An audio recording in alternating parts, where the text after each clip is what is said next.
Check, check, check, check, check, check, check, check. Streets.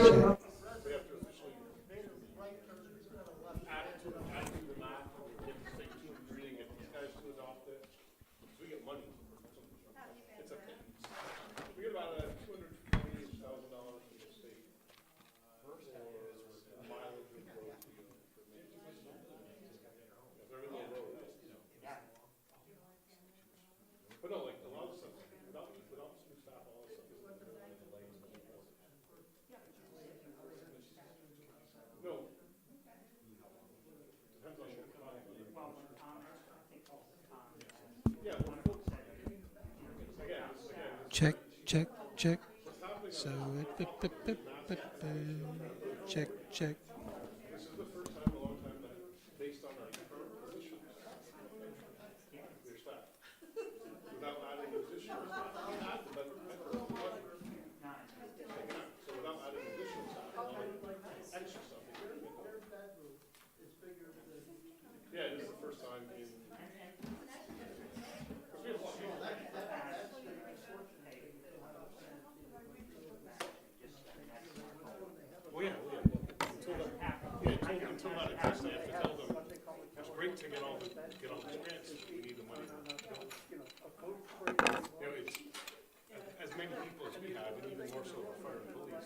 See, the microphones have two purposes.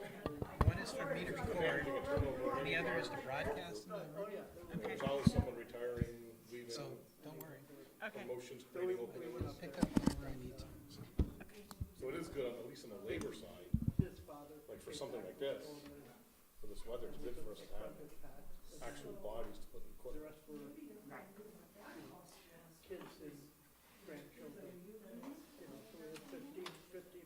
It's gonna be a sparse, it's gonna be a sparsely funded, even on the staff side too. It might be long, yeah.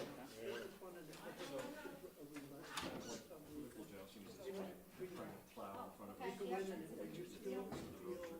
mean, that seems a little like pandering, trying to put somebody's budget before some, Maggie's probably this Were you, competitors like, hey, we got some new bikes to give away. were you escorting the meeting? I was trying to get in the driveway, and one of your trucks was trying to get in the plow, like, oh, it's one of them. Well, I did, I reminded the guys, because they went, otherwise, there's a meeting tonight. Yeah. And you can tell, like, the front walkways are, See? Kevin did well. yeah. He got it shoveled pretty well. I offered it, but he, no. I see our lights right now.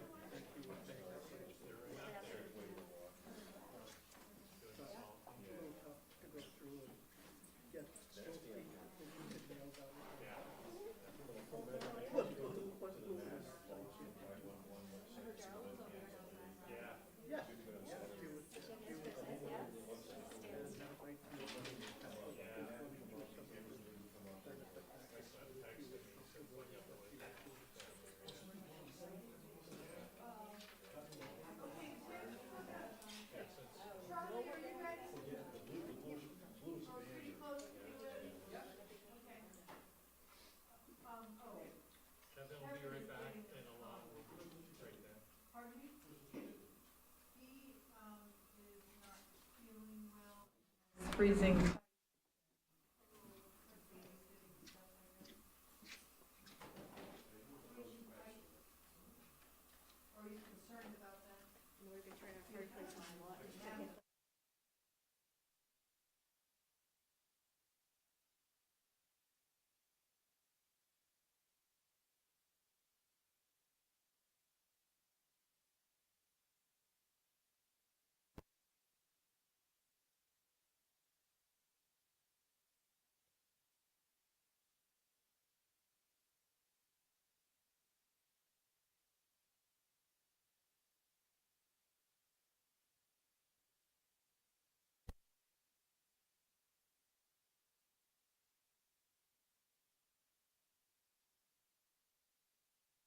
Sound check okay?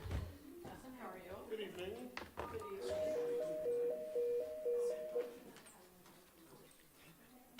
How are you? Fine, so I understand you're representing Jennifer.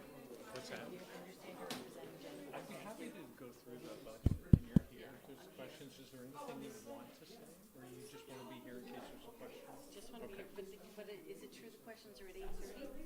Or can they immediately follow? Yeah, they're pretty much at the end, but I think if there's any clarification, Do it right then, because I don't want to have to stay till I'll 8:30. mention.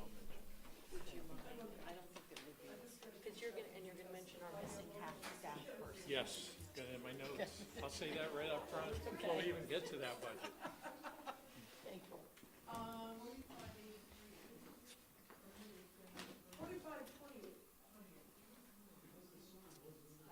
I lose her again?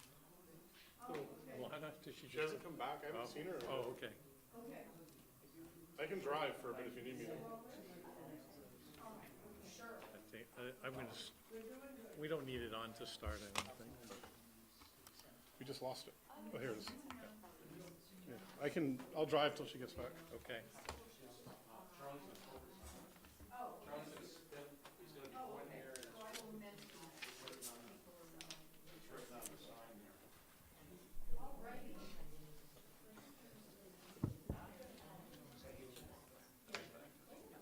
If you need to say anything, just grab that.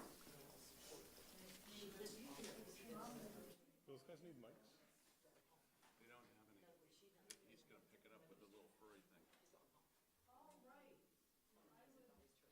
Right. Like to call to order this, is this considered a special meeting? Yeah, I guess it is, a special meeting of the South, yeah, there it says, special session of the South Burlington City Council on Thursday, November 4th, for the purpose of hearing from department heads about our budget and. January. Did I say December? January 4th. Oy, oy, oy. In 2018. Happy New Year. That's important. So, and we'll start with a Pledge of Allegiance. And Megan, you want to lead us, please? I pledge allegiance to the flag of the United States of America and to the republic for which it stands, one nation, under God, indivisible, with liberty and justice for all. And looking at the audience, I appreciate everyone who did come out and drive through the storm. I think we probably all have had lots of experience driving through snowstorms in Vermont. So it was a little greasy, but you know, you get snow tires and you drive slowly. And you all made it safely, so that's terrific. And Did you we'll- say snow tires? Pardon me? Snow tires? Yeah. Is that what you forgot? Yeah. I know the old Susan Williams.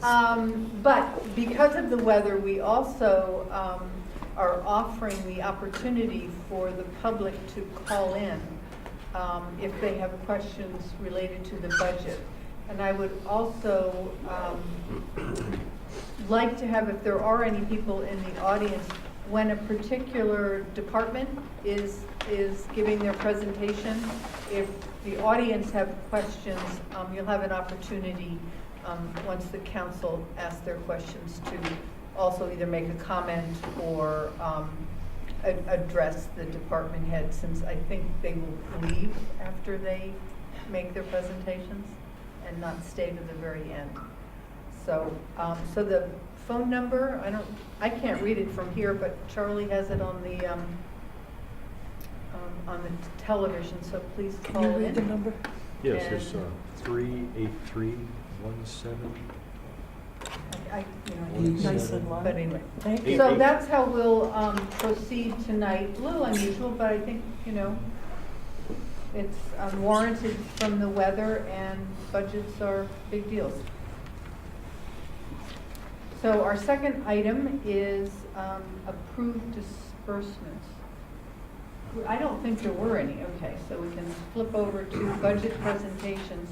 And Tom's going to begin, Tom Hubbard, with an overview. Thanks, So Helen. thank you, Tom. And there are a few department managers that live at a distance that won't be here tonight, so I'll try to put my hat on for Thank those departments as well. I'll let you know as they're called. Great, thank you very much. So I'd like to begin with just kind of a general overview. Much of this information I'm about to share, the council's already been made aware of, but I think in terms of the public presentation, this would be helpful information to have. So back in, I think it was October, we sought guidance from you all in terms of where you felt comfortable with a percentage increase in terms of the tax rate. And I think what we heard at that time was something around 3. The budget that you have received is 3.44%. This marginally maintains our current level of service. I know we've talked a little bit about that. It meets all of our contractual obligations. This will meet all of our bonded debt obligations. It supports as much of the proposed CIP as we were able to fit into the existing budget. It funds the annual assessments and support to other entities, continued support to the Housing Trust Fund, and it maintains the existing funding levels for the stewardship plan and the sick bank, which we're hoping to increase. Some of the revenue factors, we have both positive revenue factors and we have some negative revenue factors. So we'll start with the good stuff. On the positive side, we have a projected 0.75% growth in the grand list. That gives us approximately $221,000. With the 3% proposed increase, and I know we're a little bit more than that, in the tax rate, that's roughly $550,000. The proposed budget includes the use of grant money and impact fees for various projects separate from the general fund, and use of allocation from approved bonding. And this applies to both projects that are in the CIP for the open space fund, as well as the communications bond for equipment for the radios and the tower for all of our different departments with that upgrade, which was approved last year. On the negative side, for the revenue factors, we've decreased the fire inspection revenue that we anticipate receiving. We've decreased it by $85,000. We actually feel we probably should have decreased that a little bit more, but we're still trying to make the budget work. So it's a high number that we hit a couple of years ago, but in the past year, as you know, it was significantly under what we had projected. So we're trying to bring it back into a more realistic zone that we can kind of stay with on a consistent basis. We did the same with electrical inspection. We decreased that by $25,000. We decreased the police department impact fees by $15,000. Again, these were to try to better align them in terms of what an actual projection would be.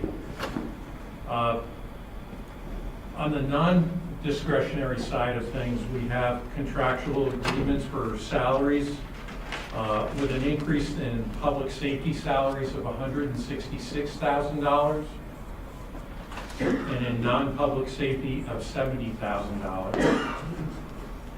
The health insurance increase, which is about 12%, is $218,000. And the pension increase that we talked a little bit about is $290,000.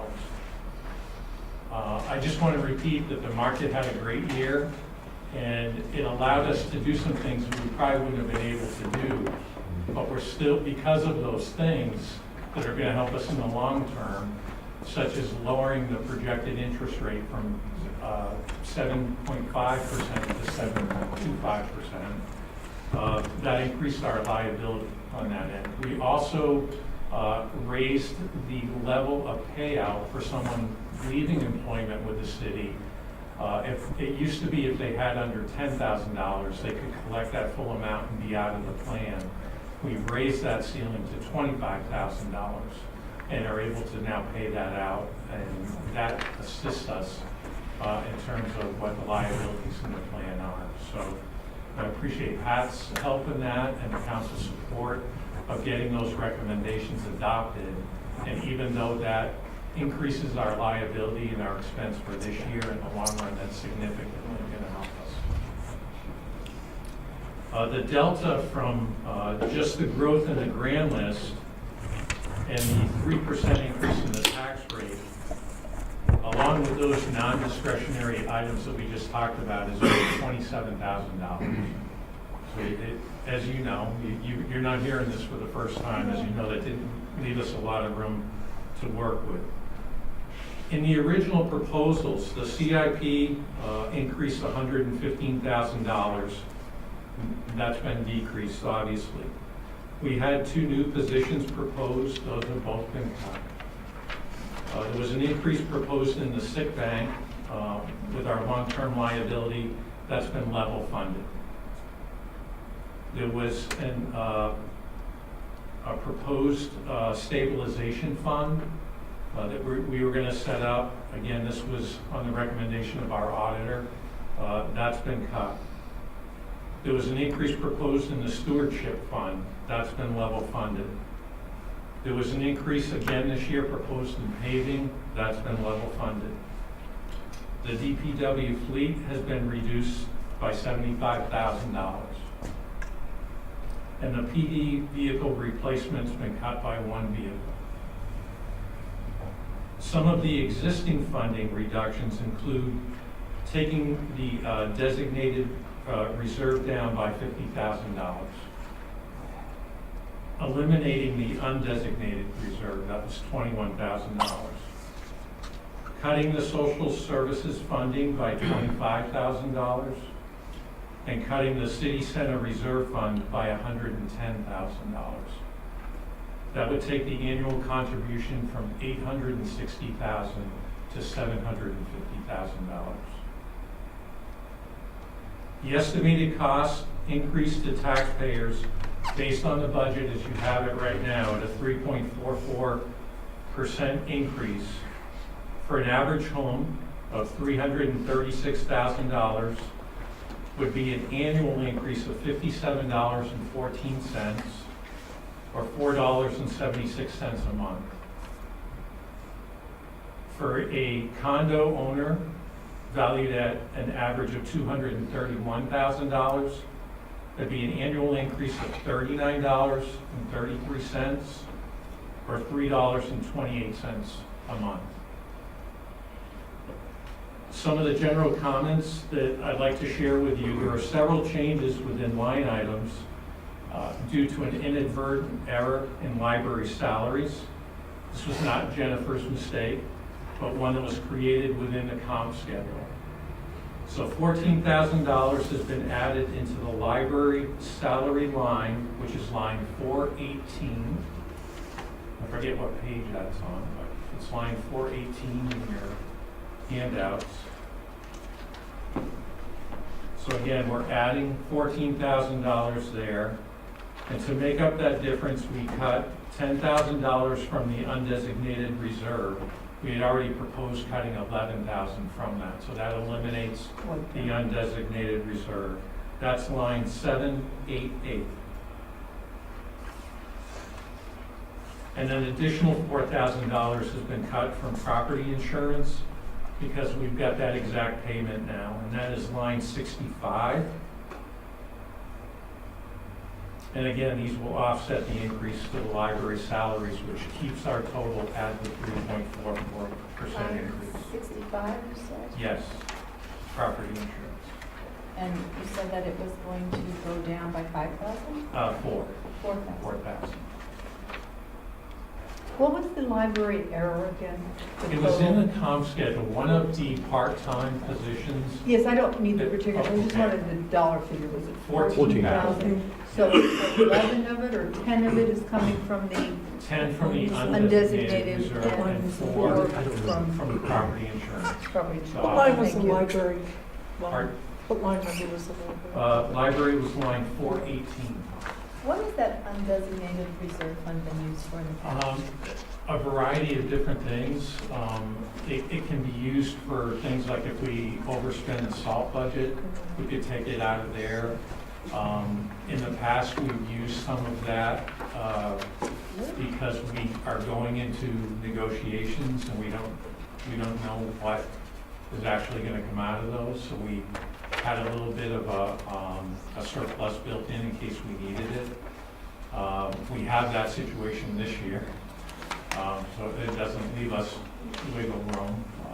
And then just other anticipated things that have come up. We've used it for some of the improvements around City Hall the last few years between physical changes with offices as well as some of the furniture that's been purchased. So but just a variety of things that really haven't been aligned with any particular line item within the budget. It's a little cushion.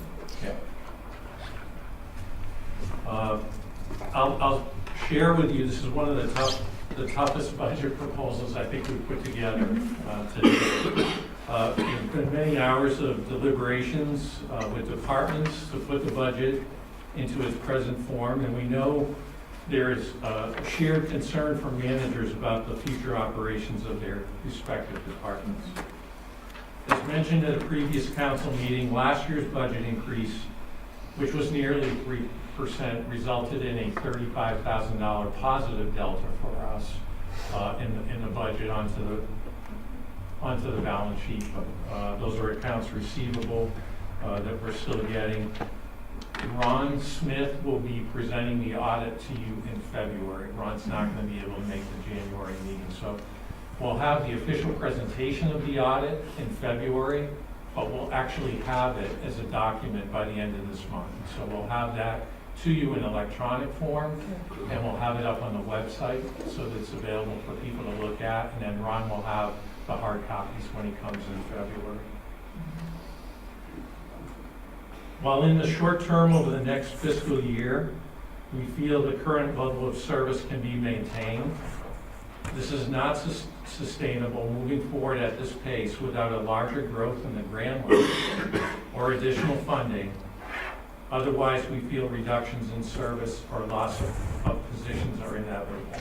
And again, I know you're not hearing that from me for the first time, but that's where we're at. We're mindful of the impacts of salaries and benefits as we move into negotiations with our 3 bargaining units over the next few months. Again, sustainability will be addressed here.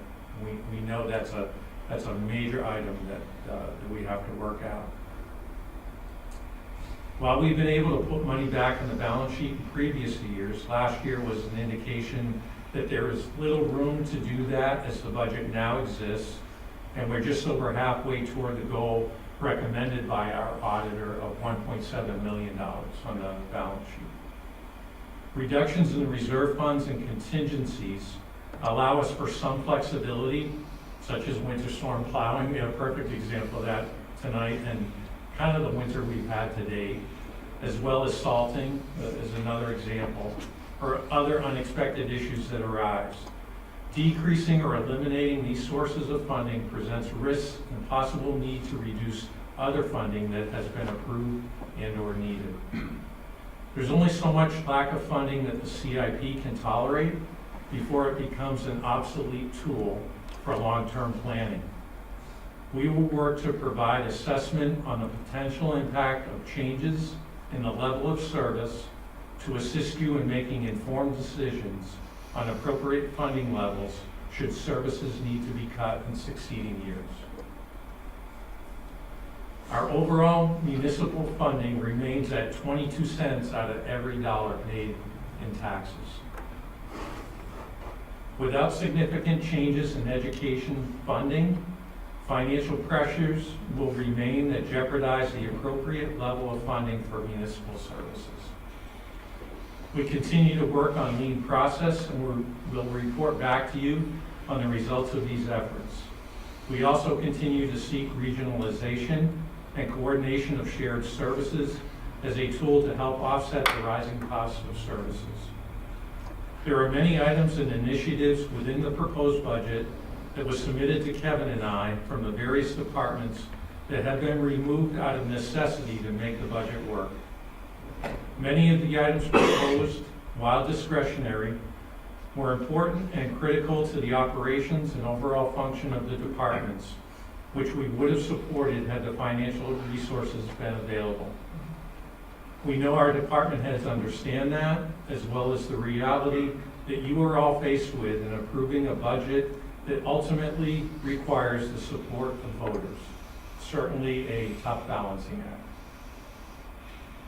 So with that, I'd like to go into the individual presentations with a focus on what you've asked for department managers to come prepared to do, and that's to speak to what the proposed budget allows their department to do and what it does not allow their department.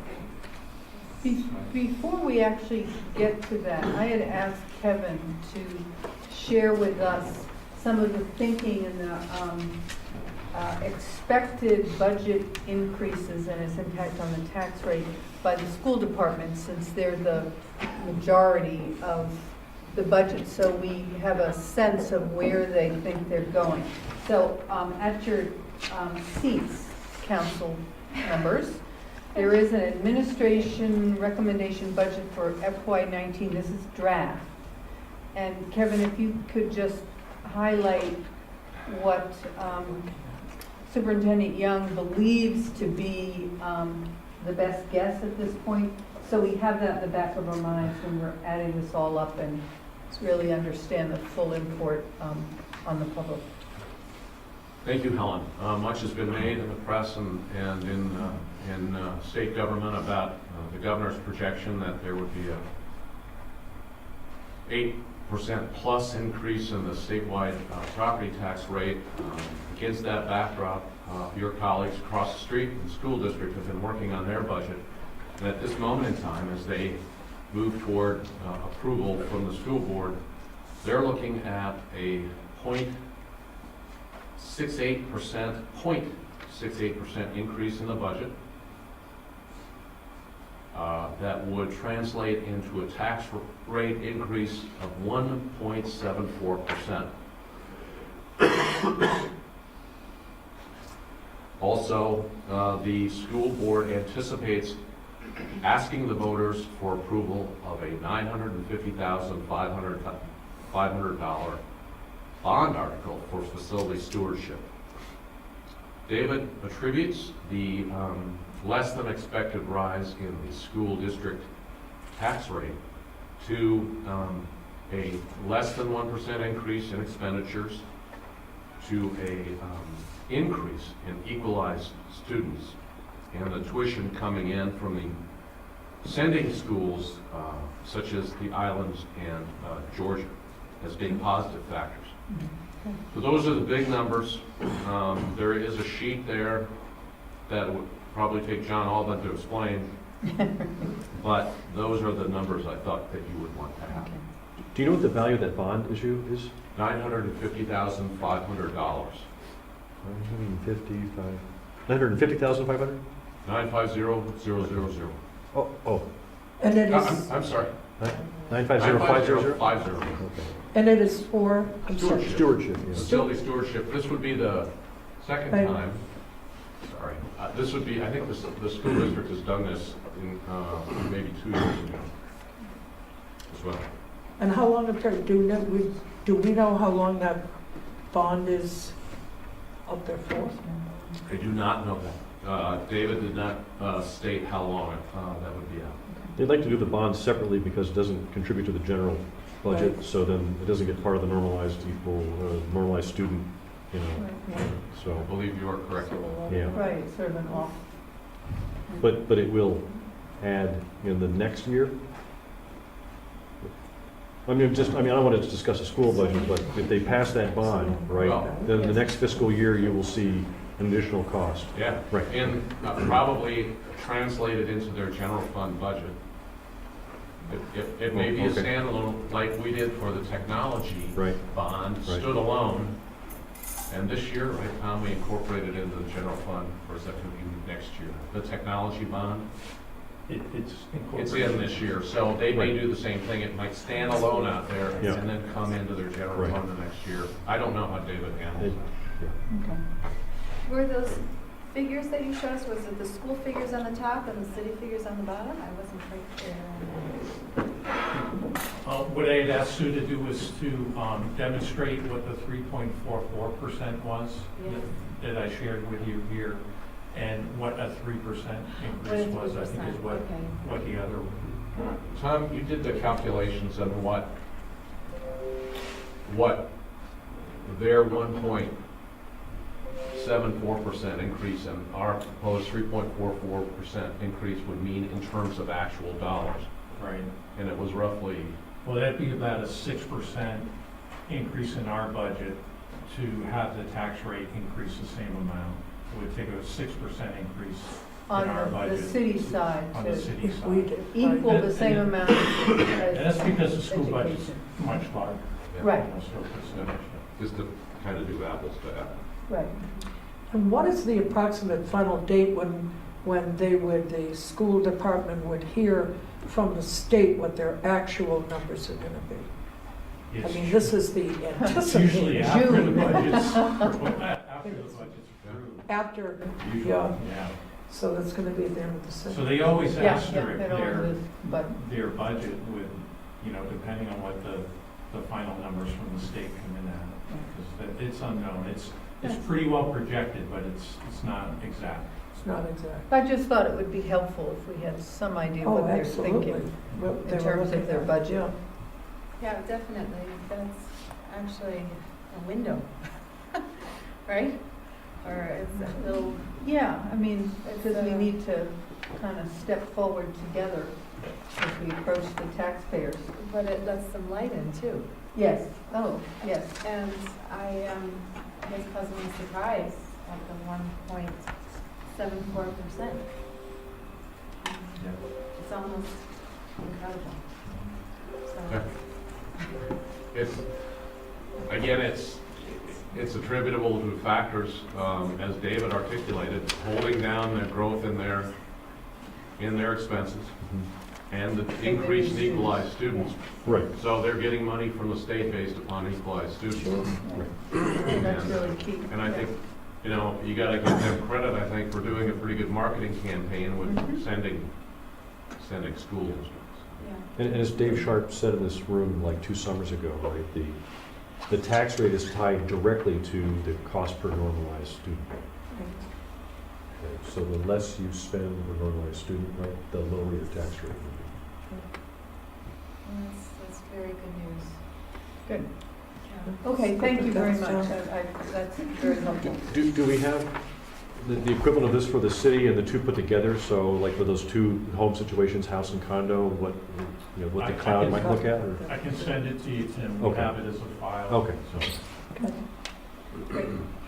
All right, so let's, thank you, get back to our budget, and the first presenter will be the library. You're Yeah, going to so do that for Jennifer. Jennifer is away. She had a ways to travel, so we didn't mind her heading out earlier. Penny is here from the library board tonight. And Penny, please chime in if there's anything that you'd like to add, but not a lot of changes in the library revenue, on the revenue page, so maybe we'll focus on the expense sheet here for Jennifer. And she asked that we just remind folks that the school use, even though that's being eliminated, it's basically being transitioned to where the new library is for rent and other costs. So that's kind of a wash there. The computer operations has a cut of about $2,400, and that's because with the move to the new location, we incorporated the newer computers in the move, so we wouldn't have to do it twice. So everything is set up for her there, and we took out the 2 computers she was going to get next year and just did those now while we were doing the whole setup. So that's one of the reductions. The janitorial services for the new library pretty much makes it a wash, right? between Yes. one- Okay. Yeah. And again, I think the thing that we wanted to stress there is that our move from the existing library to the mall was not one for saying, oh, this is going to save us a lot of money. There are a host of other reasons why we needed to do that. But, it's basically a wash. And then the school budget has that money taken out, right, from the Correct. revenue that we would give them, so. Correct. The repair maintenance line, number 449, the $9,000 figure there. Yep, there's still some things that we're going to be working on that will go into the next fiscal year with the transitional space that I think Jennifer would want to do, and probably some of the increase in what some of the utilities might be. So we built in a little bit of money there just to make sure that those costs were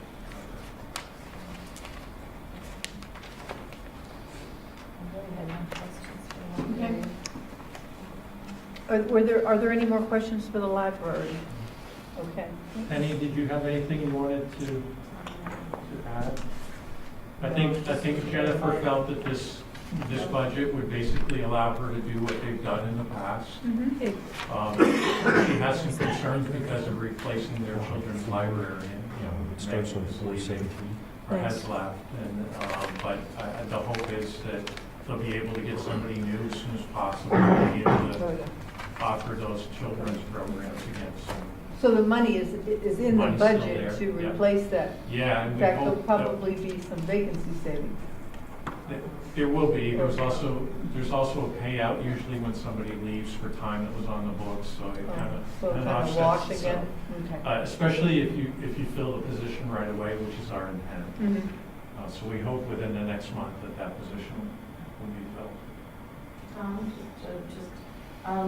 I just have a notation on Jennifer's, line that repair maintenance line was also partly a place where the utilities expense Yep. is being captured now. Yep. I Which think that's wasn't. shared. So it's appearing on a different line because Yep. it was part of those school expenses that weren't part of the budget. So that also explains why it's so much different. That's the only thing. Yeah. All right, thank you. And thank you, Penny, for coming. You're welcome. I appreciate it. You're welcome. Is the public work?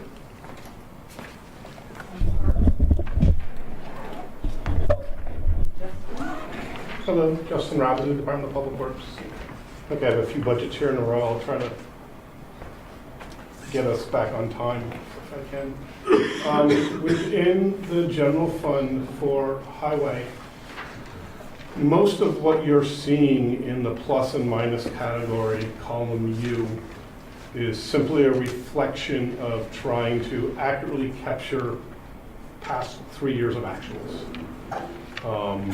So whether that's vehicle maintenance or fuel, et cetera, we're just trying to trend and not predict, for example, how much salt we might use. So when you see something going up or down $1,000, that's generally what's happening in those line items. That said, there are a couple of larger things I think worth discussing. Tom had mentioned the reduction. The reduction in highway fleet expense at $75,000. That in actuality, this just doesn't apply to my budget. That's a reduction upon a reduction. There are already reductions made by Tom and Kevin before you're seeing things. So the $75,000 was an additional reduction. It's, there you go. Are you talking about the highway fleet, vehicle? Vehicle replacement. Don't pay attention to plus or minus from last year. This is $75,000 less than the manager-approved budget based on some of the financial pressures that Tom led us off with. And the way we're achieving, and we went to the finance office with this recommendation because the city needed hundreds of thousands of dollars, hundreds and hundreds of thousands of dollars. And that could not be achieved by buying less staples. So and we're one of the few departments that has purchases of that size and might help cut into that deficit. So we are forestalling yet again, and X years in a row, boy crying wolf here, the purchasing of a frontline plow. To attempt to compensate for that, one of the other trucks we're purchasing this year, we're not going to trade the existing vehicle in. We're going to defer that trade-in for a year when hopefully we can catch this back up next year's budget. So we're basically keeping around 2 older vehicles in hopes that they'll be able to do the work of the one newer one. So that's a $75,000. That's part of the $75,000. That's part of it. The other part of the $75,000 is you have all seen what our sidewalk plows look like. The little yellow guys that could. Unfortunately, for some random reasons, those are becoming extremely expensive. They used to cost us about $120,000 all in. Now they're about $140,000. What are they again? The sidewalk plows. Oh, yeah, okay. Yeah. We have 3 frontline sidewalk plows, and we keep a 4th in. We always keep kind of our newest, oldest one, if you will, as a backup because these things take a beating when they're bouncing around there. We think that having a full fleet of these things at that price per unit is really not a sustainable answer. We've identified another machine that basically costs about half the price. We think it provides 85 to 90% of the value at 50% of the price. So we're proposing to do so that's another way in which we were able to achieve the reduction in $75,000 from the manager's budget. This is a little bit of a finger crossing here because we just purchased one of these machines this year to kind of test them out. It probably has about 15 or 20 hours on it. So nowhere near enough conclusive information for us. But again, mindful that the way you hack away at a $980,000 budget is $50,000 at a time, this is one of our recommendations in this budget. How much is the front mount plow of that $75,000? We're saving about, I think, 50 on the sidewalk plow, and the net of not trading in one truck versus buying another truck was another 25,000. But this really speaks to a larger issue that randomly and coincidentally rose its head today in the city's normal operations of, as we were reviewing an Act 250 application for a large development in South Burlington. I'm not going to pick on that development because it's not their fault. We are always asked, do we have the ability to provide municipal services without creating an undue adverse impact on our ability to provide services there and elsewhere? And Kevin's probably doesn't like hearing this from me anymore, but my answer to this is I can't check the yes box. I'm not quite comfortable checking the yes box. And that's only going to compound itself over time going forward as that development and many others over the next 3 to 5 years become city streets. That combined with the continual annual deferring of recommended fleet purchases is creating a bubble. So we have a few options going forward. We can not take over neighborhoods. You have the authority to not accept streets. There's certainly political capital there. We can take over this infrastructure and not add additional monies to the department, continue to cut fleet, and have a demonstrably less level of service. Or we can find a way to come up with a level of service metric that we're all comfortable with, and we can provide ways to perhaps how to achieve that. Mind you, the 5-year future from now in level of service does not just involve the people we currently employ and the equipment we currently own.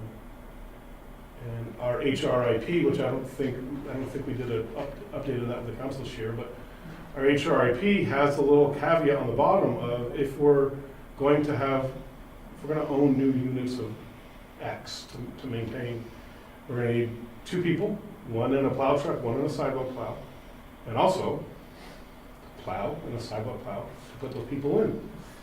Amortized over a 20-year period with life cycle cost and inflation, that's about $225,000 a year, which we all know what that is relative to a penny on the grand list. And that's just maintaining levels of service going forward. So, our budget message this year is, we worked with Tom and with Kevin and with Sue Dory to find ways to meet the council directive, which is our job. But it's also our job to let you know that if this is what we're doing next year and the year after, something certainly is going to give, and it's going to be on the maintenance side. We're just not going to be able to turn the trucks around the town in a manner fast enough to keep people happy. So that's kind of our message relative to what the highway fund is looking like this year. Also a desire, as has been expressed to you numerous times.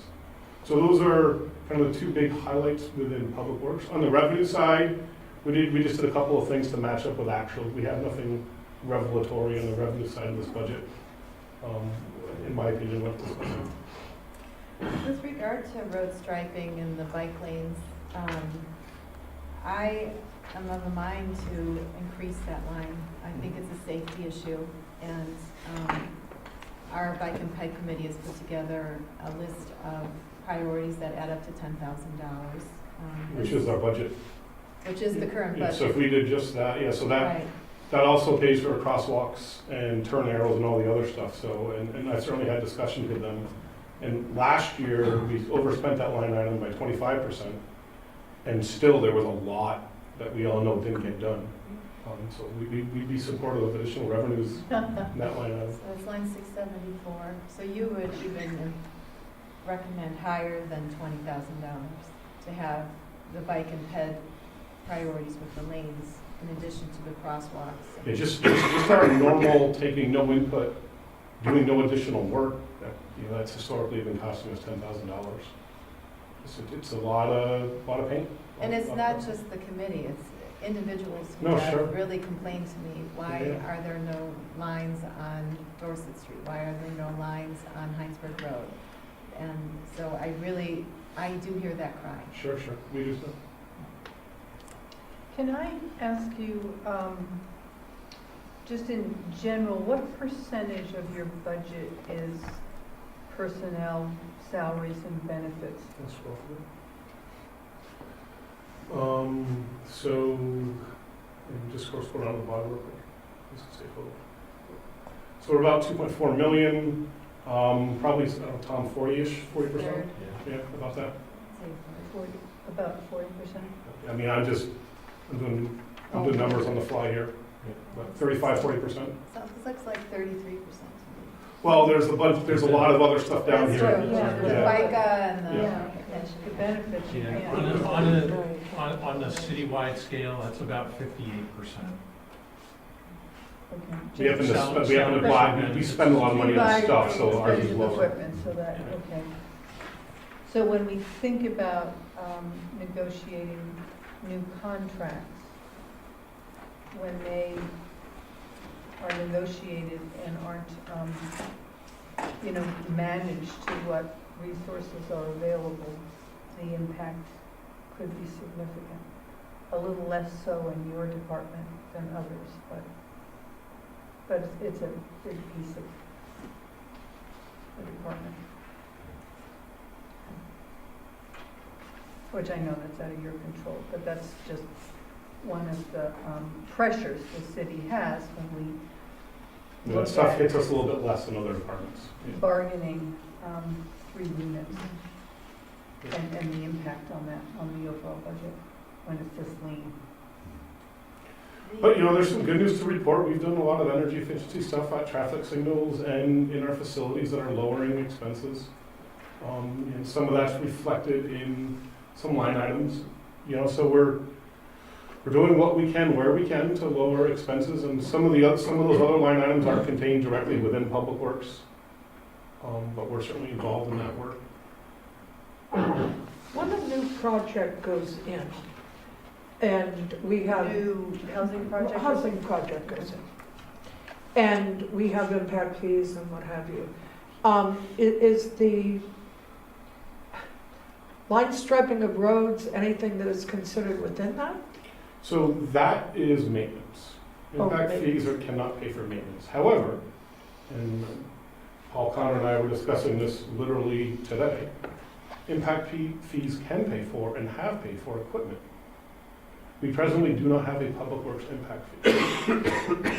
And we've used this in the past for police and fire. One of the other possible solutions, I wasn't gonna, trying to be mindful of time here tonight, but it's conceivable there could be a public works impact fee that could help pay for new equipment, not people, the initial purchase of new equipment necessary to provide existing levels of service. Well, I mean, I look at that the same way, that, if we have new areas that are drawing on our resources, and our resources are limited, then how do we get that taken care of? And while I'm not trying to make it extremely burdensome for those that want to develop in our area, we have a highly desirable area to develop in, but we also have limitations as to where our funds are in order to take care of the new services that would be required. Yeah, and I think, you heard the growth. People often say, well, isn't that what the new property taxes are for? Don't they help pay for, you heard how much the growth in the grand list gets you, Yeah, and what that's projected to be. That certainly isn't enough to offset the impact of some of those, of certain types of development, I should say.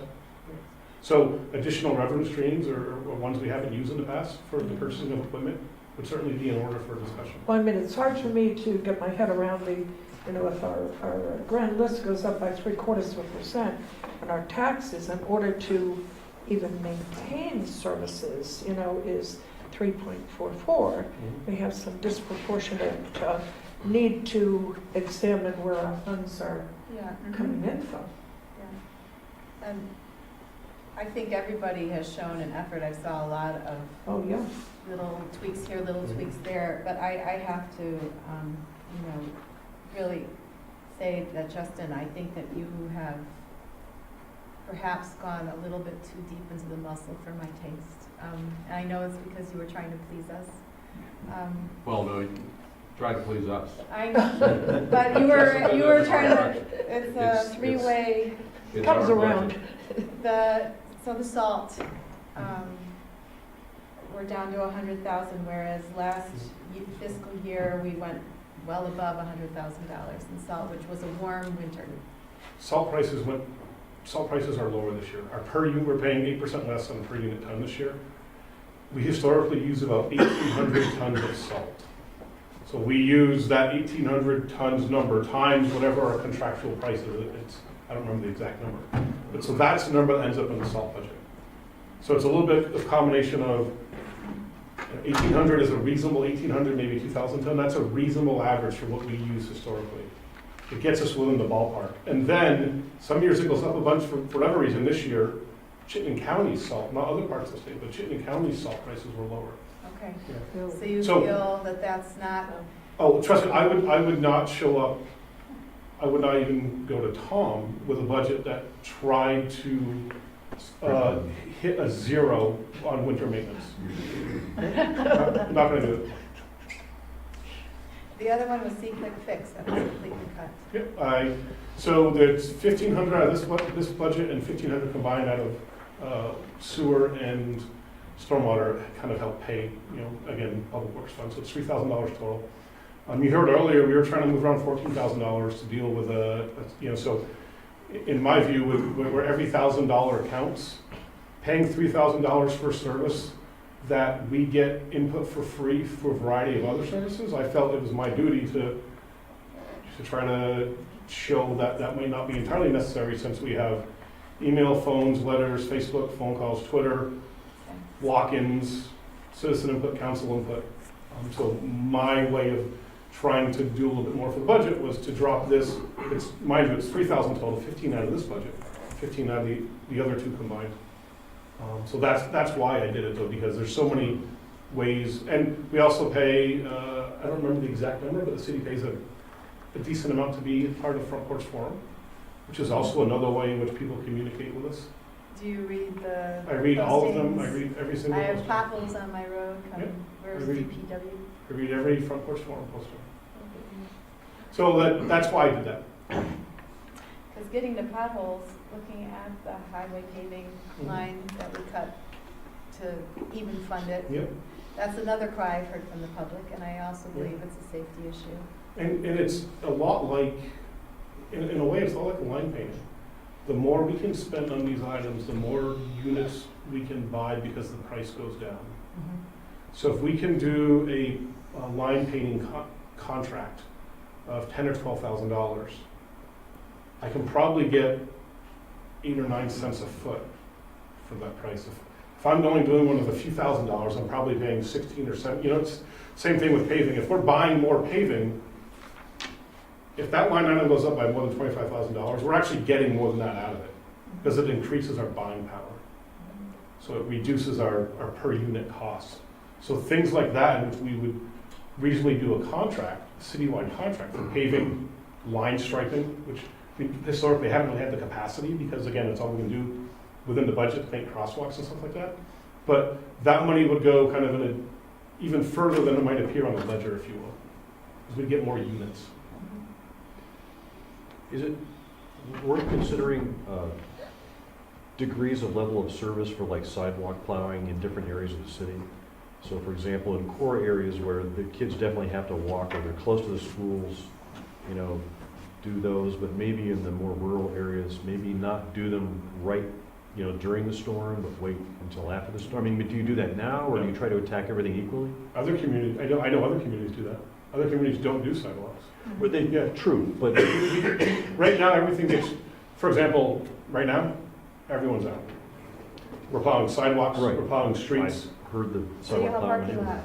Yeah. We're doing the part. So we treat sidewalks regardless of where they are, you know, just like we do the roads. It's different people are assigned to different machines, so it's not as if we're stealing from one for the other. Right. That could be a way of dealing with future level of services, is to have that type of policy discussion. The city decides what level of service to provide where, and if duly warned, the citizenry then understands that that's the level of service that you pay for, right? So with limited resources, if you look at the core city areas where there's a lot of foot traffic, and as you go out from there into the rural areas where there's a lot less foot traffic, they may be able to tolerate, you know, maybe during a big storm, instead of like, you know, 4 swipes, you get 1 swipe afterwards, you know. I don't know, maybe in the rural areas, people want snow on the rec path so they can ski. I mean, there are lots of different ways to look at that. And still, we didn't have have to to, pass because of the huge cross-country community. Right? you'd have to ask people, you know, whether how much they mind that. I don't know, but that's a possibility, is that, I mean, we could have sidewalks everywhere, you know, and rec paths everywhere, and it would take a lot of money, you know, with a lot of snow to plow them all. The roads you kind of have to plow because you kind of move traffic. It's just a Well, in some question. communities, the owner, the homeowner is responsible for shoveling the Yeah. sidewalk in Yeah. front. Yeah. And some do, and some don't. I think all good things for future Yeah. discussion as these Yeah. pressures really build. Well, maybe we should have some of those discussions this winter. You know, not necessarily the impact on this budget, but thinking about future budgets. I mean, if we have a Tom and I viewpoint, whatever it is. notified the staff when Tuesday or Wednesday morning to prepare for exactly that. We would, I was gonna do it on the 16th, but we would like to propose an approximately 3-month-long process that examines all manner of where revenues are coming from, levels of service, long-term CIP and other longer-term projections, political factors that drive the acceptance of the population of tax increases, things like that. We have a very organized and comprehensive discussion over those months, and it's going to take a while. And really engage the council in that. And so The staff already have been notified that we're gonna begin that. It's a great point, Helen, and I think the presentations tonight exemplify why. Yeah, because it's a little hard right now to respond Yeah. to changes in the budget, but looking ahead, I think you have to have those conversations and have the public understand. And as Tom said, and as our managers are saying, the sustainability issue is front and center here. Yeah. And you don't really often hear the word sustainable attached to government, but we need to think in terms of sustainable government. Paul, Tom, and I will be the leads on that, but all the managers are going to be involved in that discussion. Yeah. Okay. I have a couple more questions. Okay. Okay. I saw you have special projects. Yep. And I don't know, I had surgery, so maybe my memory's been erased, but the $1.75 million project for fiscal year 2018, what was I'm it? sorry, what one are you on? That is Line line 710. 710. Okay. The reduction of that, the bulk of it is, that is the remaining money in the Exit 14 federal earmark.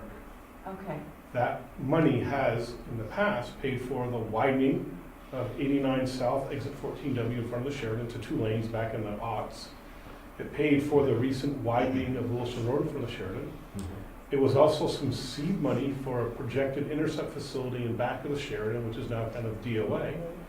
We're using the remainder of that money just through the CIP here to do adaptive signal, traffic signals on Dorset Street and Wilson Road. Those projects have been considered proximate enough to Exit 14 that it complies with the language in the original federal earmark bill, which was, I believe, one sentence that said transportation improvements in the Exit 14 area, and bless it for its vagueness.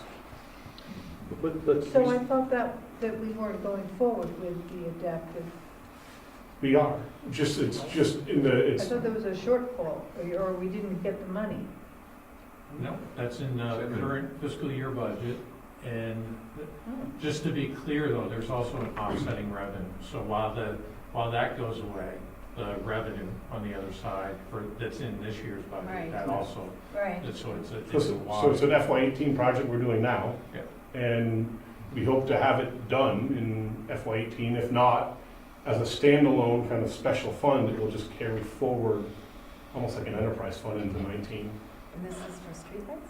Traffic signals. Traffic signals, right. Yes. The adaptive. That's what I meant. So we are going forward with that Yes. in the next year. Yeah. Okay, I was, the city had no money for that at this point, that it got cut. So that will be done throughout the city or in the No. specific? It's specific to what I call Dorset proper, from Kennedy to Williston, and then as much of Wilson Road as we can sock on top of it. Fiscal year 18. So Dorset and then as much of, Wilson Road and perhaps even into Burlington. okay. And this is new PLCs, logic, and It's hardware, software. Cameras? It's hardware, software detection. Yep. So Yeah. Oh, does it include new coils in the road? good. That's Well, great. coils in the road, no. So today's preferred method of detection is no longer the coils in the road, because if the pavement stinks, the detection stinks. So it's cameras or radar that are mounted Yep. up on the actual signal equipment above the road.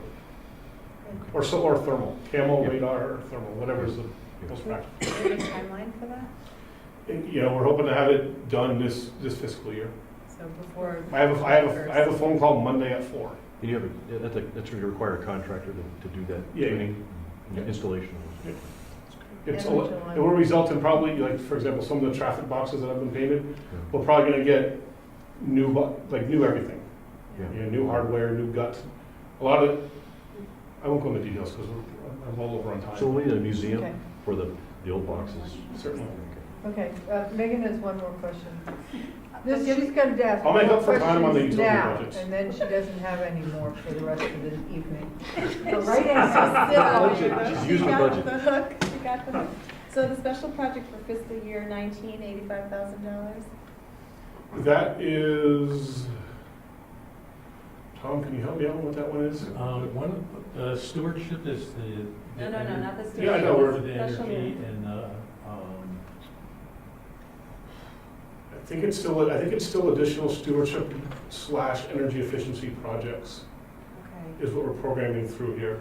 Could you use any of your paving budget to bike lanes that we're kind of waiting for funding for? increase You mean it? like to build new bike lanes? Like Yeah. as a capital expense? Yeah. I guess my best answer to that is I could spend the money in any way that you direct Kevin to direct me to spend the money. So if we were to. There's a minimum amount of money we have to spend, I think it's $225,000. We have to spend more, which is our state aid revenue, we have to spend more than that on actual just paving to be eligible for that state highway aid. Only on bike lanes or? On Everything. roadway, Road. which often includes bike lanes. I mean, look at the new Wilson Road that the state paved. A lot of new bike lanes in that paving project. Okay. That was it. Okay, so no more from this end, obviously. Any other questions? Okay, Tim has Last one. another question. What is the highest priority repaving project in FY19? Continuing south on Spear, I believe. Yeah. Right now in 18, we're gonna, as you know, we've been incrementally going south on both Spear and Dorset until we hit Shulman Town Line. Yeah. Great, thank you. So now is that all for DPW and parks?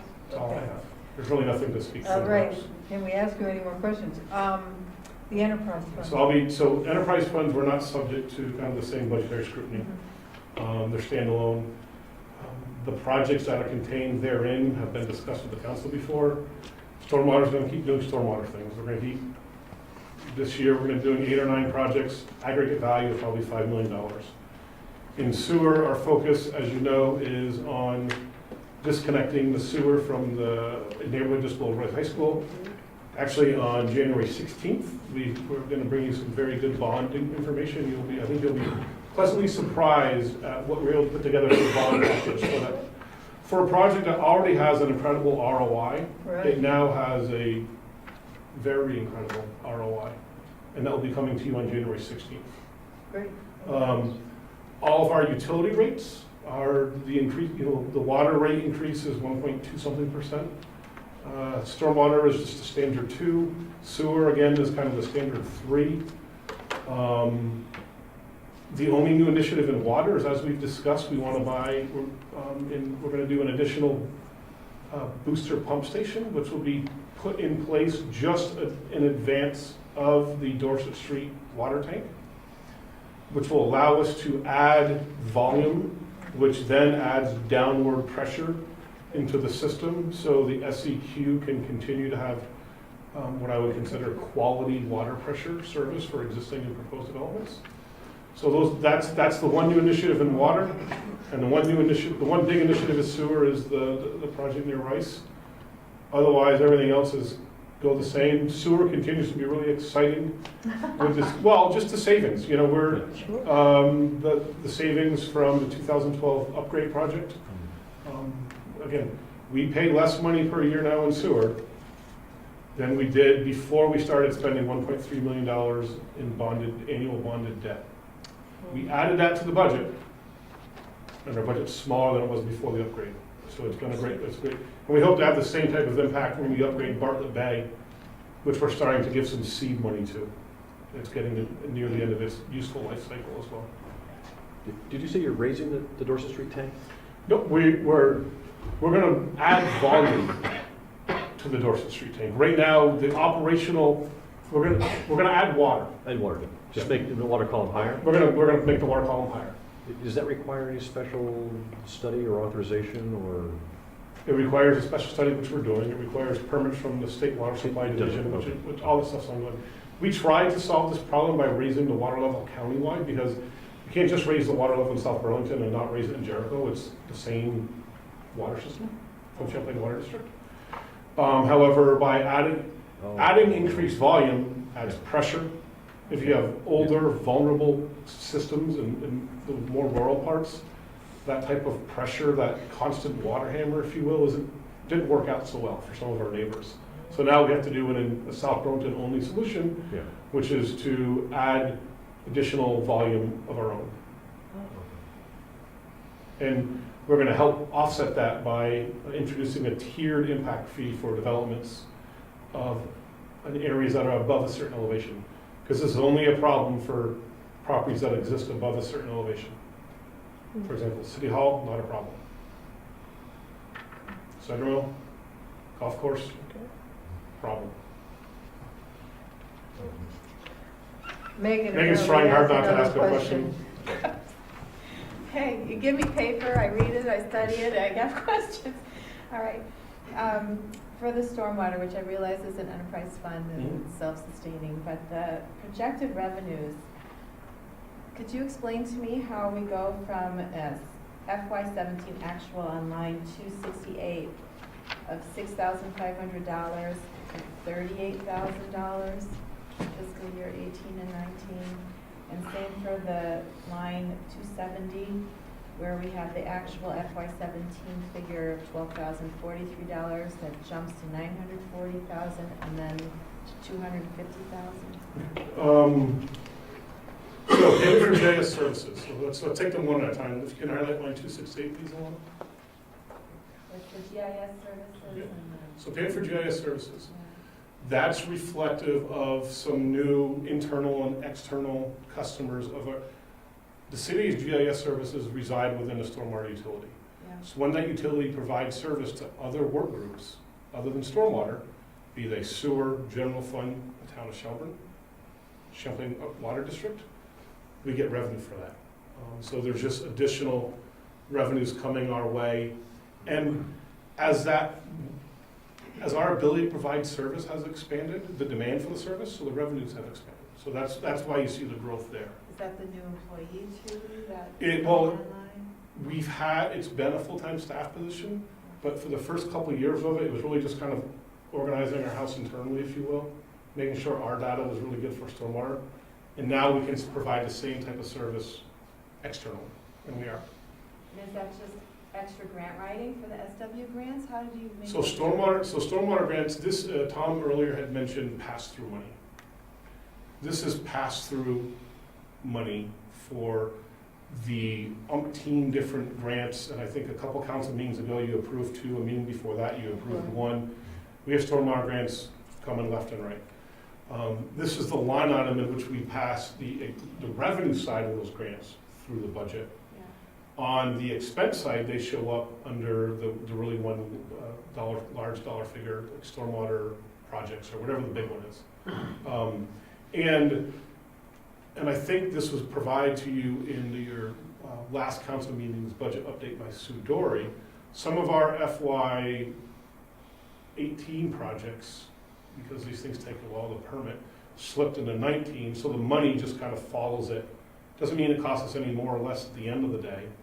It's just, it's a function of putting together a budget for an enterprise fund that's adherent to a fiscal year principle, when it really doesn't matter in the enterprise fund if the money's spent on June 30 or July 1, but the way we have to account for it, when we move those monies around it, and these are big projects, these projects are $300,000, $2 million, a lot of money comes with them, and when they move around a bit, it can show big increases or decreases.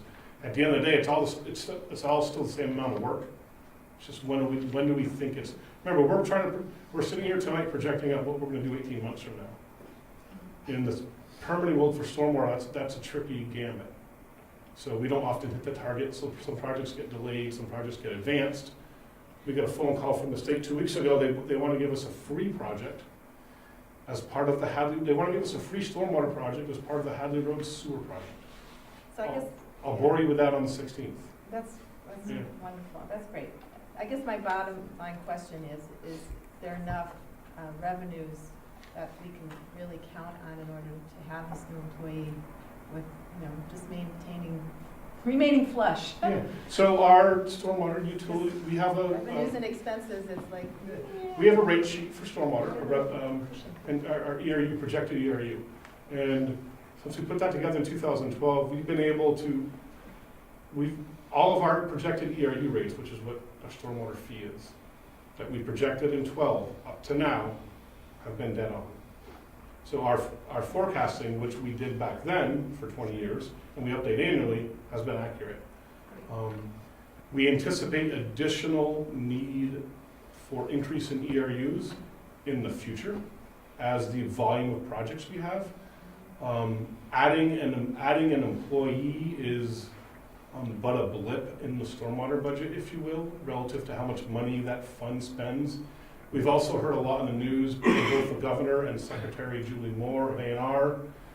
Frankly, the uncertainty of who's willing to commit how much money and for how much time for stormwater. So our projections are extremely conservative going forward. And even though we always get grants, we're not counting on always getting them in year 7, 8, and 9. We probably will, which will make the future even better for us in stormwater from a budget standpoint. Yes. Just in case. Yeah. Stay conservative. All right, any other questions on the enterprise? Okay, now we go to CWD, John. Can I ask a question? Oh, on yes, the you may. DPW Yes. budget? I guess I heard Megan Emery say she requested an extra 10,000 for striping. Plus. Did that happen, or how does that happen? We have to discuss that. Okay, and so that's a separate discussion? Yes. Proposed. After we hear all the heads. Right.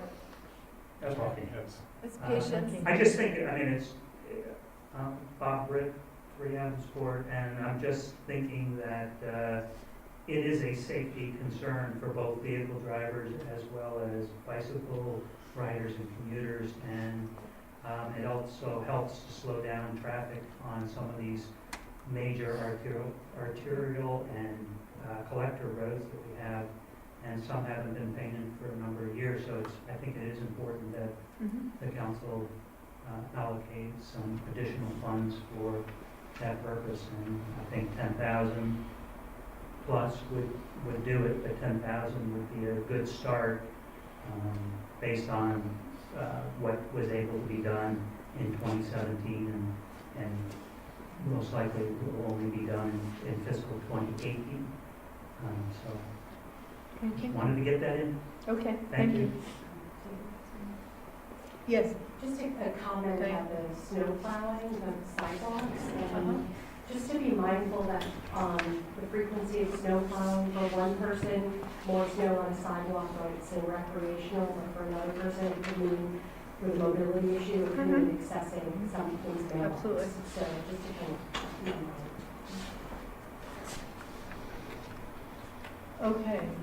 I am Jim You and are John. Jim. You're Jim and John. Okay. And I quickly, previously wear so during my many last hats. spiel, discussed what we're doing in the water budget Okay.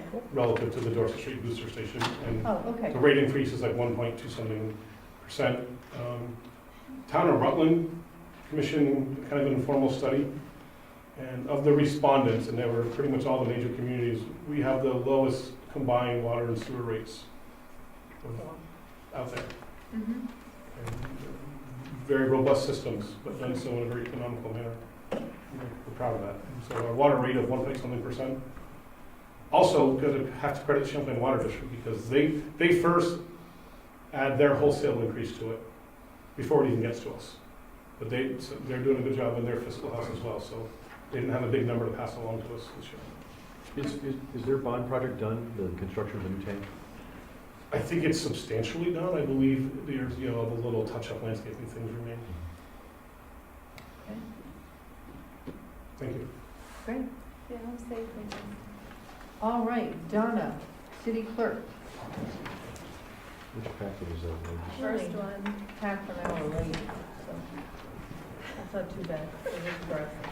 I don't have a lot of questions for that. Phew. Hey. Oh, they tried to rein her in. Raising the rates. Yeah. So which packet is that? I don't know. How about cats? Can I get more poop bags? Canaries. That's one of the reasons one of my line items went up. I see. This is the poop bags. The poop bags, Well, which is great. Because I do have the scoop on poop.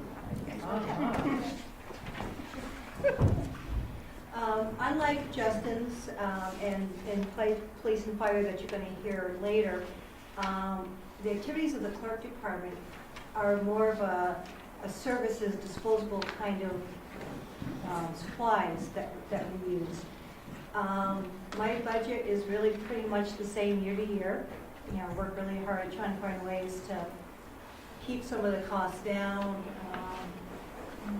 Like for instance, when we get a new voter, instead of sending out one of the, this city seal on it or our logo, and you've got the largest envelope and paper, which can cost, probably about like 80 cents to send out. I send out a postcard, which is much more cheaper, cost-effective thing. So we look for little ways to try and keep some of the costs down.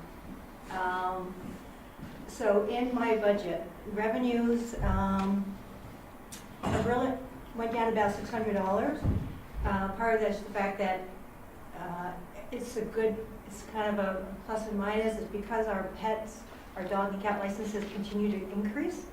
And they grew 6% last year, and it was like 5% the year before. They continue to grow, and where other municipalities have seen them go down. So we're doing something right. But because of that, we have less late doggies that are being reported or coming in late. So because we're getting them on the front end, we're getting a little bit less of the late fees that we used to accumulate. So there's a slight difference for that. So that's really about it on the revenues. One thing I will say is that the clerks are proposing, although Governor Scott has said no new fees, we're looking for a free restructure of recording fees. So every deed and mortgage and stuff that comes in, currently the way it sits now is the city actually, the recording fees do not cover the cost of what it costs the office to record a mortgage, a property, a transfer of a property. Once you get into the mortgage, you've got a 20-page mortgage, it does cover that. So we're looking at a way to restructure and put more emphasis on the first page of the deed when we come in, and that's where most of the work is. So we capture more up front. So we may see the recording fees actually increase if that does happen. You're doing that legislatively? Yeah. Yeah, that is something, and we've actually asked to be put onto the biannual review of fees. The clerk's fees have never been on that. Really? So, yeah, I don't know so that's one of the things that we're looking is to be put on that review schedule. So then work on that. So hopefully, we're hoping the recording fees will actually increase. So, here's what I got. Excuse me, on the revenues or expenses, again, things don't really change that much except for this year. You guys all know you have some elections you have to work next year. So we have the August and the November. August election is always one of the more expensive ones in the sense that it costs more to program the tabulator. That the machines actually read our ballots. But then it's more than offset by the number of hours and cost and accuracy that we would have by having people working at night trying to decipher all those primary ballots. So between that and just some little added expenses of it, that is really about the only increase that you have. I mean, we have the election and election workers. But other than that, my budget really is pretty much flat. When we had the 2 extra votes, right, for this, for the school paging for that, right? We built the school. Yeah. I'm assuming that the school. Yeah, right. But if one of those had included a revote on the city budget, we would have shared in that cost? Correct. Okay. And we do bill them every March for their share of our annual town meeting. Did you tweak the number at all this year, just in case we think, last year might have been an anomaly? Who knows? Are we just thinking positive that, Well, in the election expenses, there is a small, if we had to do a really quick flag, like $500 extra for an extra little quick vote or something we had, or a special stormwater vote came up or something. There's a little bit in there to do that, but it's in there, those contingency elections that we don't count on. So that really really is kind of my bottom line, and it is kind of the bare bones where we're trying to find anything we can to cut and get money that we can, but unfortunately, 90% of the work that's done in our office is statutorily required. So we're following what the state guidelines tells us we have to do. So that's how we. Thank you. Okay. Any questions for Dawn? Thank you. Good job. Thank you, Don. Keep up the good work. Thanks. Okay. Holly is gonna present for Maggie, or? I'm actually presenting for me at our department. Okay. So, Okay. Holly Reese, I'm the interim Recreation and Parks Director. So just to kind of give maybe a bird's eye view of things that might be different. For years, we've had a very healthy and somewhat declining in recent years summer camp program, so our day camp program. We've been trying for years to kind of tweak that a little bit. Enrollment numbers being down. We tried licensing the program. That was successful for the first year, but competing with the Schools Out Healthy Thriving Summer Day Camp program, we just found that folks were happy to stay with the consistency of caregiver, weren't going to be leaving Schools Out subsidy to come to one of our programs. So we've been working with the school district to figure out a way that we can provide some of the elements that we're really proud of building into the camp program, such as meal services, so they can now take over 3 full sites. So this coming summer and in this budget, we will no longer be providing a day camp, and so that will show in some of the flexibility of the other programs that we provide. So traditionally, that day camp program would, support financially some of our other programs. So you won't see a lot of growth, and that's a reason for that. Really happy to be able to implement some of the good work that we have done, and that will continue to pay forward, so our community will continue to benefit through that, just not from our department. That will now sit with the school district.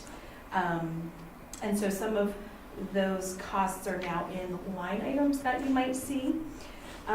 Just another overview programmatically, our youth sport programs continue to be pretty healthy and strong. We struggle with our adult programs.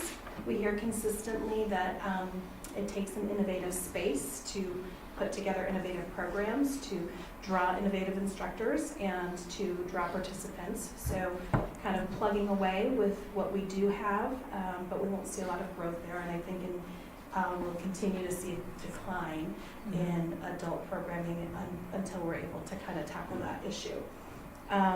Events have been super successful, so we'll take a look at both City Fest and Bikes and Bites. You'll see that revenues and expenses will equal out. We are hopeful that we have full sponsorship of the series of Bikes and Bites.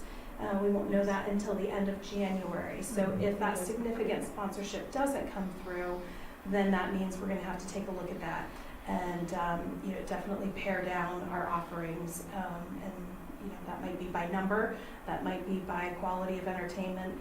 We definitely have taken a look at tweaking some of the electrical issues in terms of ambiance lighting, but there are some definite, can't change electrical safety components that we need to maintain. So if that sponsorship comes through, we would see a thriving program of Bikes and Bites. How many Bikes and Bites? 6. 6? Mm-hmm. Is that what we have this year? Mm-hmm.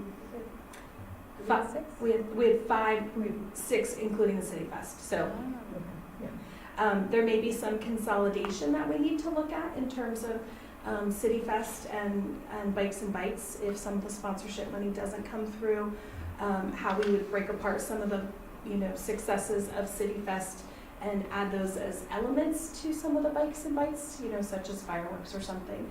We're not at that point yet, but this budget definitely assumes that would happen, that there would be an equal sponsorship for the expense. So that's just kind of a bird's eye view in terms of the parks. Red Rocks is hopeful to be open from Memorial Day to Labor Day. That's consistent with other parks in Chittenden County, lake access parks in Chittenden County, and that would be new for us. So that's an additional expense, but also an anticipated revenue. So that's kind of a bird's eye view. If we look at expenses, you'll note that there are some additional line items in addition to the, let me just go down through here. When we look at section 38030, or 3830, there's now in the facilities a portalette and a vehicle maintenance line item. So portalettes now are at every park. Traditionally, they have not been an amenity at every park, so they now are, and they're fairly expensive. We have a combination of ADA portalettes and traditional portalettes. Traditional portalettes are about $100 a month. The ADA ones are about $170. So that expense does add up. Made sense to take that out of a line item as opposed to pieces and parcels here and there where we could pull from. In addition, we have a vehicle maintenance line item. So we do now have several vehicles. We do have a bus. It is old and in need of repair sometimes, as well as a truck to pull our trailer. And so it just made sense to include that in a line item that was going to be consistent as opposed to, again, trying to pull pieces here and there. In terms of additional line items, you can go down to the section 3855, which is the City Fest and Bikes and Bites. There's also a Morning Joe with Fido, minimal expense that's met with revenue on the other side. And that's, you know, some small gatherings of different sizes and breeds of dogs and kind of a coffee hour, pretty minimal. You'll see the food playground program for Odell as a 0. That is something that was proposed that was cut. So a component of what we try to do is meet the needs of folks in the summertime. And one of the populations that is struggling in the summertime that we hear both from the school district and from specific guidance counselors is the group at Odell and not being able to get transportation to even the school's day camp.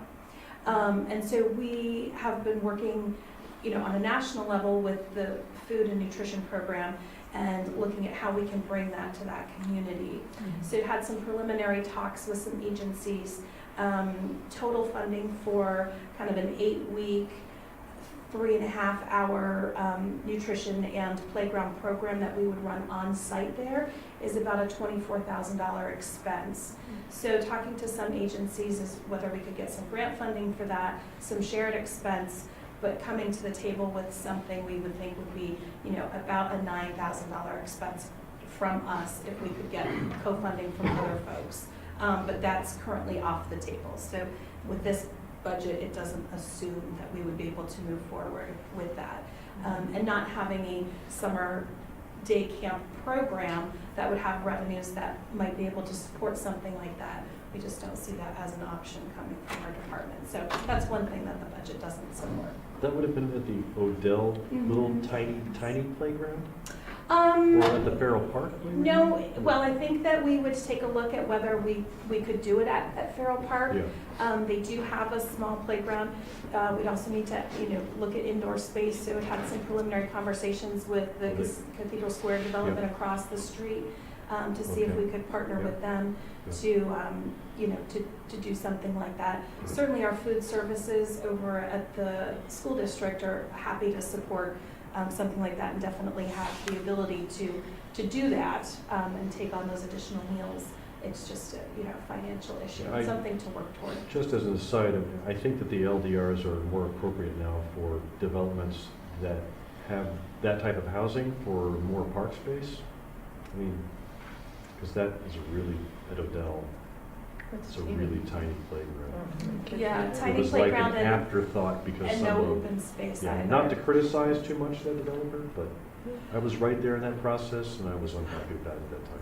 Yeah, we've had a lot of success. We've done several pop-ups in that neighborhood, and I think we will continue to do those pop-up outreaches. Which is a great idea. But the space is limited.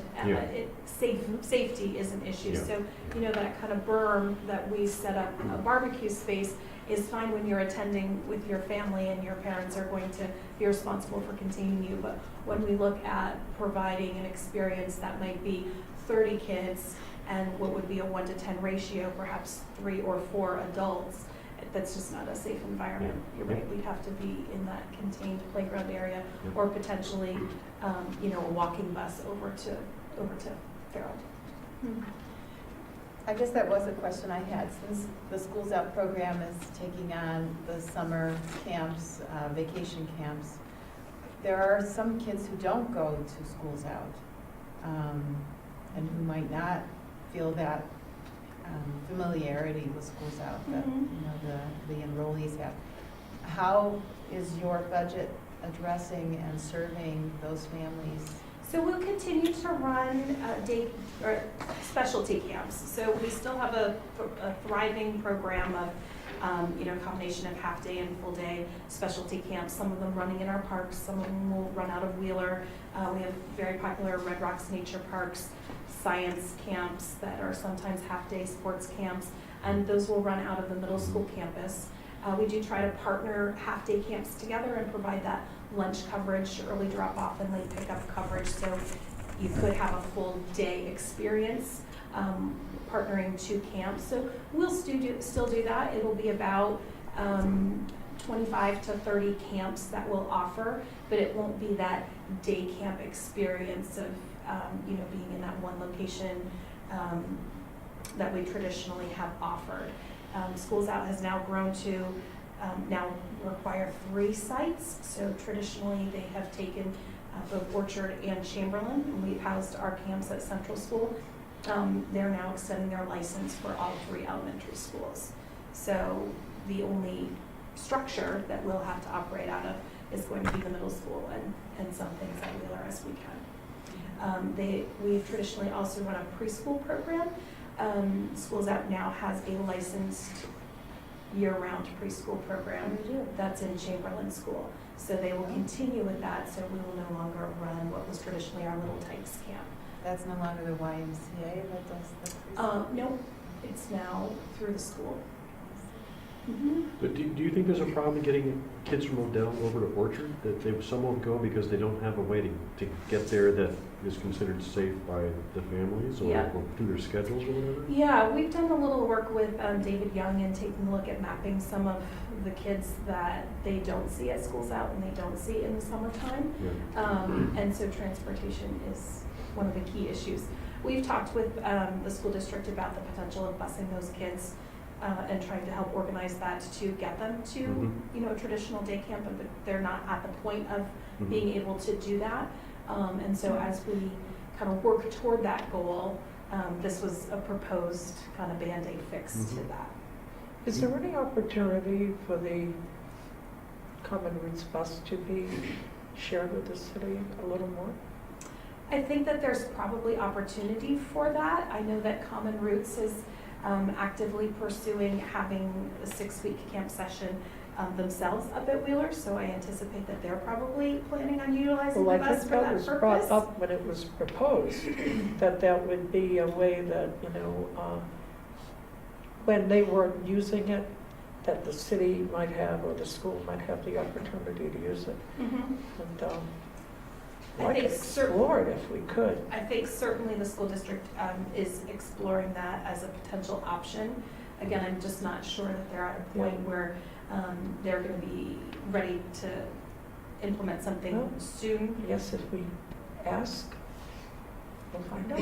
I think for them, yes or no, right? The new component contributed to it with the idea that it was going to be something that was going to benefit, you know, and this certainly would benefit the children. So I think the component that Schools Out is focusing on for this summer that's new and innovative for them is the implementation of meals program. So that's nothing that they've done before. And while we were able to successfully do that with a population of about 75 kids, they're looking at about 250 kids. So that means, you know, a pretty significant increase. David looking at full-time staff as opposed to what, you know, was part-time staff and contracts throughout the year. So I think that's their big focus for right now. Maybe. Just some feedback. My daughter is in Schools Out and does enjoy it. And there was the Young Rembrandts program that our Parks and Recreation program put on, and she enrolled. But there was no general publicity in the school that I saw in the newsletter, saying anybody could enroll in this after-school program. It was Right. offered through Schools Out to the parents of children in Schools Out. Yep. Is that So that's intended not to the be that way? norm. So Okay. the norm is traditionally, we have tried to offer young Rembrandts not having anything to do with Schools Out, just independently in the elementary schools. It has never been successful at Chamberlain School. And so for the past 3 years, we haven't even offered it there. We'd get one person, and then it was, trying to figure out transportation from Chamberlain to Central, and it just become a frustration for the family. So we have traditionally offered them seasonally, I think one in the fall, one in the summer, springtime, at Orchard and at Central School. We've been really focusing on working with the school district and with Schools Out to not divide, but to try to work together. Well, it's enrich. It's Yeah. enrichment. It's not And so divide. we had come to them with a proposal of saying, let's try to offer this, see if we can get it up and running using Schools Out as the marketing tool. And so we're now moving to, I think, with Alan and Lee, if there's 12 spots in a program, 6 of them will be saved for Schools Out, 6 of them will be open to the public. So I think you'll see that in the springtime over at Chamberlain, but it was just a starter to get it up and running. We've also infused their program with Kids on the Ball, with tennis, with Jake Agna, and some of those things that we were able to connect and enrich our summer camp experience with. We're now trying to share that with Schools Out. Which the benefits of that are endless. It doesn't show up on our bottom line anywhere, but I think we're working really well and trying to be good stewards of the connections that we have and continuing to enrich the community. I applaud you being nimble. So that's the overview. I don't know if you have any additional questions. Are there other questions? Yeah, my wife asked me to ask this, and she's good at this, is that, CDU has a really great adult ed program. And if you're seeing a reduction in the children's programs, right, could we, and you said there was a problem with space, right, and the type of space that would facilitate those kinds of classes, but there's probably room for growth for adult ed and really innovative courses that draw a lot of people in and want to pay for that. The question is, how do you go about formulating that curriculum? And do you have somebody that you could call upon to help with that? And do you have the resources? Yeah, I think Because we have a lot of retirees, if you didn't know, around here. certainly something to take a look at. And I know we get everything that comes through from every recreation department, and certainly access over at CVU as well. We can certainly take a look at that and see if that's a room for potential growth. I will say it is extremely difficult with consistency to access our schools. And those are the spaces that we have to use. We do have lots of programs that are drop-in programs, as well as kind of the organized South Burlington Community Chorus. They're consistently bumped out of spaces because there's something new that comes up, which is really exciting. There's a ton of things bubbling in our community, but it does make it difficult to secure space with consistency. And so when we can't secure space with consistency, we're left with subpar programming, and that's difficult to then continue to promote in the community. But I'm hearing that, and I think it's definitely something that we can focus on. I think the business community would have an interest in helping with this if they have, empty space or. That's a good thought. Well, that's something the Chill Out Center always offers. So we have empty space. I know you're in communication with them, but it seems to me they're thinking how to use the high school library in the space. We have not been in discussions about the high school library. We just left there, did you know that? So we actually, yeah. Our public library left there, not we. So that's a good thought. We haven't played around with the thought of utilizing that library space. So those are both really good suggestions. I heard there were internal discussions about who gets to use the freed up space at the high school. I'm sure there are. And there were, I bet. there was a lot of mine. Yeah. Who gets it? A hot commodity. Space is a hot commodity, but being creative with space is, something that we're experts at. So I think we continue to try to think outside the box. Well, Civil Life is a beautiful publication. Thank you. We are You are creative. rounding the bend here for the next publication, which should be coming out beginning of February. So. Yeah, that was great. Okay, we probably should move along if there's no more Okay. questions. Thank you. very much. Is Coralie? She's No. not, I'll pick that one up. So, Alana, we're on 38. On 38. Go where? Line 38. Yep, 30. line 30. Oh, okay. So we'll start with the salaries. It's mainly a reflection, Coralie's been taken out of the city manager budget and put into the HR and benefits administration line. That's the main reason for that increase. Line 48, 45, talked about it a little bit. That's the increase in the health insurance, 11.78. So, as I said, pretty close to a 12% increase there.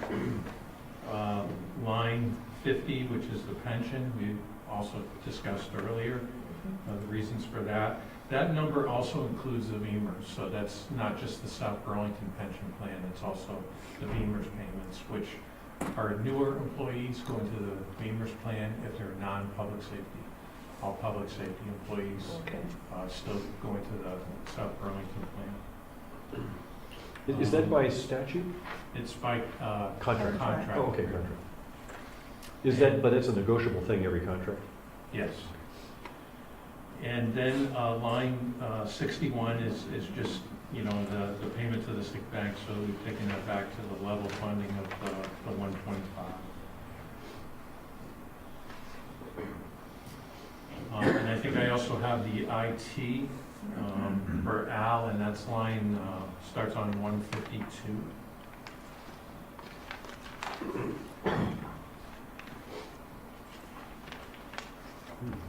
And he's taking over the IT support for the library now, correct? He is, yes.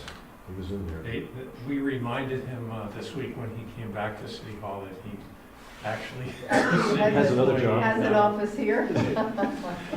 He's done a great job getting that up Yeah. and running. That was a huge project, and he ceases to amaze me with his ability to take on things like that. He's done a phenomenal job. The library was glad to have him there, both for the hardware and the software training that was needed.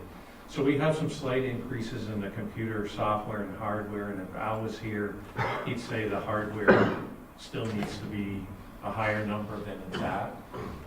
That allows us to replace about half the number of machines that he'd like to replace in the course of a year. I think he said that replaces, about half of what we need to. I think we have 5 machines right now that are over 5 years of age, And we try to replace them every 3 years? 5. Every 5 years? Yeah. We're a little bit behind on that, which is his concern, but, and then the software licensing just keeps continuing to go up. Those contracts are just amazing, but necessary. So that's not reflective of any new additional programs, that's just the rising costs. increase in Exactly. maintaining Microsoft or Yeah, whatever. and that is the number that we need there, so that didn't get cut from what he had proposed. But he had 30 in there for the computer hardware. And I think those were the two items that he wanted to mention. Is there, Computer hardware was the second one, sorry? The software. The The software, yeah. But did you cut that? We have the exact figure in there because we know what the costs are, with the current contracts and what the increases are gonna be. So it's gonna be 25, 8 and something, that we know of. So that number stayed in it, was put in at the 26 because we know that's a real number. We've had a little bit of leeway with the number of machines we purchased, so that's where we took a little bit of a cut. was part of the radio bond issue for the town, did that include some hardware for backups of the servers here over at the police station, or was that another bond issue? Chief, you want to address that? I believe all that software and hardware is specific to the radio. Yeah. Components of it. Or just the radio component? But not in terms of desktops or the iPads and such that are needed within the vehicles and Right. within the department themselves. Am I correct, Chief? Right, I think maybe what Councilor Barrett thought of the technology bond that was taken out and voted on, yes, by the taxpayers. Wasn't there a component that Al did that had to do with a backup system at the police department? Yes, yeah, I'm sorry, Tim. Yes, and that's been complete. Okay. Yes, and we were able to do that. Thanks. I continually worry about malware attacks. Yeah. Scary. Yeah. Because it affects everybody around the world, you know. And the WannaCry affected us at where I work, you know. Yeah. And I was working pretty closely with the tech group on that. Yeah. And, you know, we feel that we're probably better than a lot of municipalities, but nobody's. With Al, you probably are, and that's Yeah. great. I just want to make sure that everybody's comfortable that you have the resource you need, because IT is the heartbeat, right, for everything else here, right?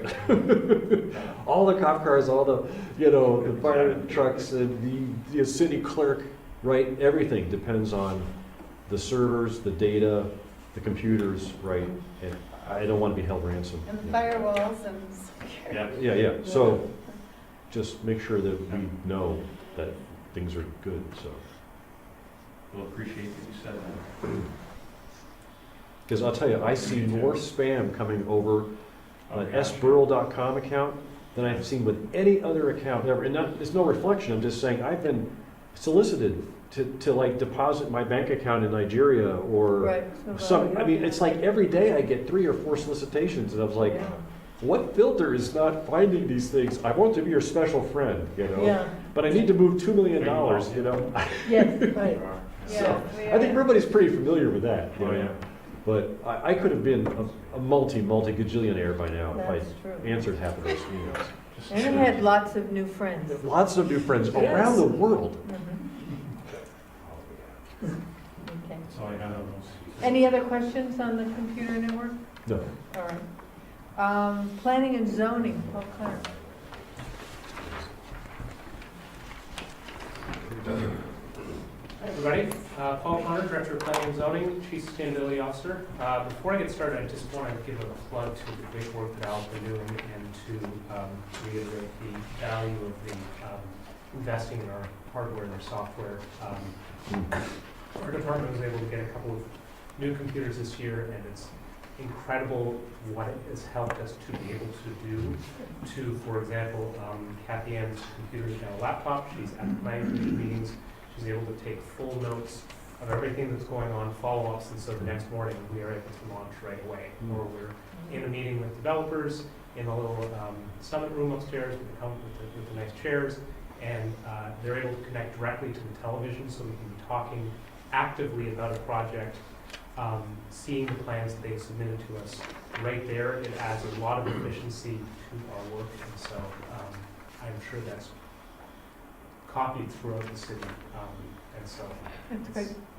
Yeah. And all submissions now have to have a digital component, right? Yeah. A digital copy. Yeah, we've had that for a few years, but Right. we've had it at our desktop, Right. not able to carry it portably Right. and then be able to talk about it. The planning zoning budget is substantially similar to the fiscal year 18 one. I'm just going to speak about a couple things that allows us to do.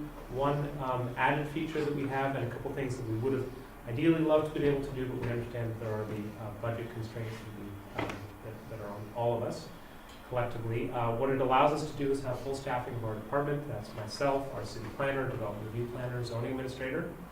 It allows us to continue to do our training for both ourselves and our volunteers. It allows us to continue to have the consulting budget, which is an important part of our budget, allowing us to do the match on the various planning grants that we have, including the municipal planning grant that you had authorized back in the fall, which we did get approved for, which is great news, for underground utility planning in the city center, and all of the Kidney County Regional Planning Commission Unified Planning Work Program projects, which you authorized us applying for a couple nights ago. So we have the match on that. We also have the ability to fund some local priority projects, including this year, the Planned Unit Developments Project and Master Planning, and in the future projects like that are identified by the Planning Commission and the City Council, such as scenic views, likely efforts in the Chamberlain neighborhood, Shelburne Road efforts, that kind of thing. And it continues to provide us support for our committees.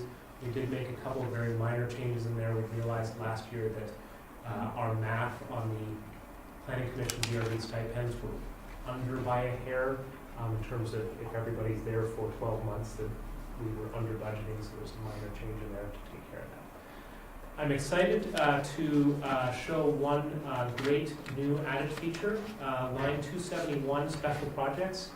That is matched by a revenue of the same amount, $25,000. That is a portion of the dedicated funds that City Council authorized for energy efficiency and sustainability from the income that we're going to be getting off the landfill. The majority of that money is going to go into the Public Works budget and is for specific investment in projects that will improve our energy footprint, and frankly, with so much low-hanging fruit that will have an early return on investment, that it's a reinvestment in the budget as well.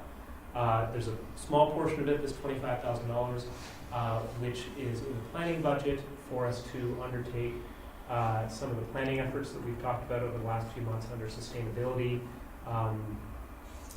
including but not limited to working with our partners such as the Chipping County Regional Planning Commission, university students, and others to measure and track our success in implementing sustainability efforts and then continuing to strive towards those goals, as well as being able to continue to do public outreach, such as what the Energy Committee's been doing with advertising and public outreach, and really helping our citizens to continue to achieve the great energy savings that we've had. So that's a great, it's an addition, but not an additional expense. It's not an additional burden on the taxpayer. It has a specific source. A couple of things that were the And initial. that comes out of the fund that we created. Correct. Correct? Yep. That's how you track it. Yeah, exactly. A couple of pieces that we were in the initial version of the budget, but were removed. I think Justin already mentioned that we had been in the concept stages of where exactly it would live, but a bike ped position shared with DPW. We're certainly aware of the interest in moving more projects from the concept and planning phase to the engineering and construction phase. This would have assisted with that, but we understand that that's not, it's in the final budget. A second project that we are actively working on, and we're going to look for some alternate ways to pursue it, is two internal projects. One is scanning of all of our documents that we have for DRB files and property files and all that kind of thing, so that we can have it in a permanent and digital format. And related to that, transitioning over to digital workflow management and permitting system. They're not able to be in this budget. However, we are looking at ways to at least pursue the scanning project in the shorter term using some fiscal 18-year funds, examining alternative funding sources, partnering with utilities where it makes sense to do that, and pursuing the rest of it in a more incremental manner. Scan older documents? All of it. Fact documents? Yeah, fact documents. Okay, so filing cabinets to a thumb drive, right? Right, or to an off-site cloud version of a thumb drive, yeah. Well, the thumb drives. Right, Okay. yes. And then pairing that with, over time, moving towards a digital permitting system that is mapping-based, so that we're able to, over time, link all of our different efforts. So over time, the assessor files and the public works files and fire eventually, to be able to have that geographically based using our GIS software. Isn't there already an open source version of this somewhere in the world? I mean, haven't the Dutch already done this, and it's like some .org website that you can just download for free and The really good news with it is that even in the last 5 years, it's gone, it was available and designed for very large communities, and for a very high expense could be tailored to smaller communities. Mm-hmm. And in the last 5 years, it's really moved to a place where it's within the range of communities of our size. So it's still a significant expense, but it's not a custom design it all from scratch. So we'll make progress. What is the price tag? For the scanning, we are looking at, for the planning and zoning end of it, this includes both our big maps and all the DRB files and all the zoning permits and everything, somewhere in the $40,000 to $45,000 range, either in-house or out-of-house. For the permitting software, we're looking at a initial, and workflow management, we're looking at something that would initially be around 60 to do, and then an annual of 15 to 20. The way in which that would become more budget friendly to us is to be looking to see how we can partner with others, and so oftentimes permitting software goes along with asset management software. So Public Works and stormwater and wastewater have all their physical assets they need to maintain, culverts and all that kind of stuff, and tracking all that. So oftentimes you can get some savings by pairing up. So that's some of the ways that we're looking at it, as well as looking under the rocks for all the other departments and how we can make sure that that budget line that Tom just talked about on software, that we're not paying 9 different softwares on overlapping services, that we're really doing the most streamlined thing we can do while getting the best services we can do. So that's what we spend some time on. Will those scans be text searchable for Word documents? Or Um, Wordish documents, I mean, you know, not maps, not diagrams. We have looked into it. It will depend on the age of the documents. Okay. The quality and, of the and print. The quality. Yeah. There's, we've gotten a quote That's another quote. from a firm that can do it both ways. The added cost of making it text readable isn't really very high. Yeah. So it's probably something we would do. But for things like our maps, Yeah. it probably will only make sense to make the label text readable, because the maps itself, reading 50-foot right-of-way isn't really a useful But a expense. 40-page printed document of words, right? If they can. Yeah, so it's the That's older pretty powerful. documents that are on onion skin are going to be a little so-so with that, but it's probably still worthwhile for the minimal added cost of doing that. Can I ask one more question? You may. I want to know who's getting a stipend increase on the planning commission, the DRB, because you have a $500 increase there. What's going on? We did not know. He said. What did he say? What I've said is that in past years, we were under the amount because we've always had somebody leave. Okay. And, That's and what so I we had a figured. month where somebody wasn't getting the $50 I missed that discussion. I just want to make sure no one is getting an increase in their stipend. Last year, If for we're the not. first time in a long time, we had 12 months of both boards being 100% full, which led us to be actually, this year we don't want to be in that mistake. Megan has a So, I know that it was a facetious question, but I'm giving you a straight answer. Megan. He wants the money. We all. I wanted to ask about the permitting fees.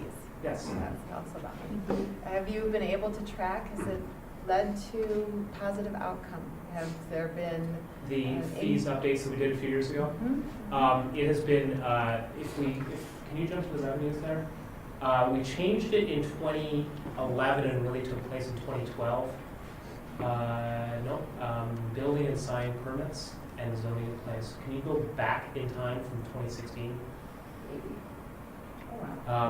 It was a substantial change. Gonna have to go back further. We do track it annually. There's been a substantial change as of 2012 or 2013. So, come on, let's see what was there. This is the inner workings of our spreadsheet here.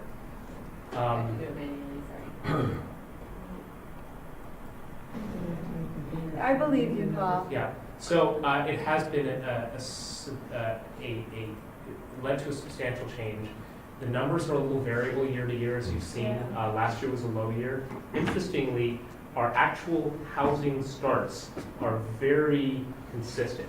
It just happened to be this year we got the highest single number of dwelling units built in a single month in 15 years, but it came after 7 months of very few. It just, even though we're a large community for Vermont, one building like the Cathedral Square building with 39 units, that's about 25% of all the dwelling units we usually see built in a year. And so depending on whether it happens on June 30th or July 1st, it can completely change a fiscal year. I did actually just last month take a look at our permitting fees, and we're still right in about the center to maybe a little bit higher than the average in Chipping County.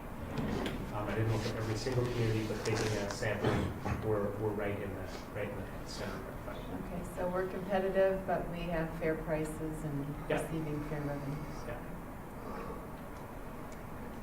Good. Any other questions for Paul? All righty. Move on to Trevor. Paul, or is it just you alone? Just me, Okay. just me. I'm great along. Good evening.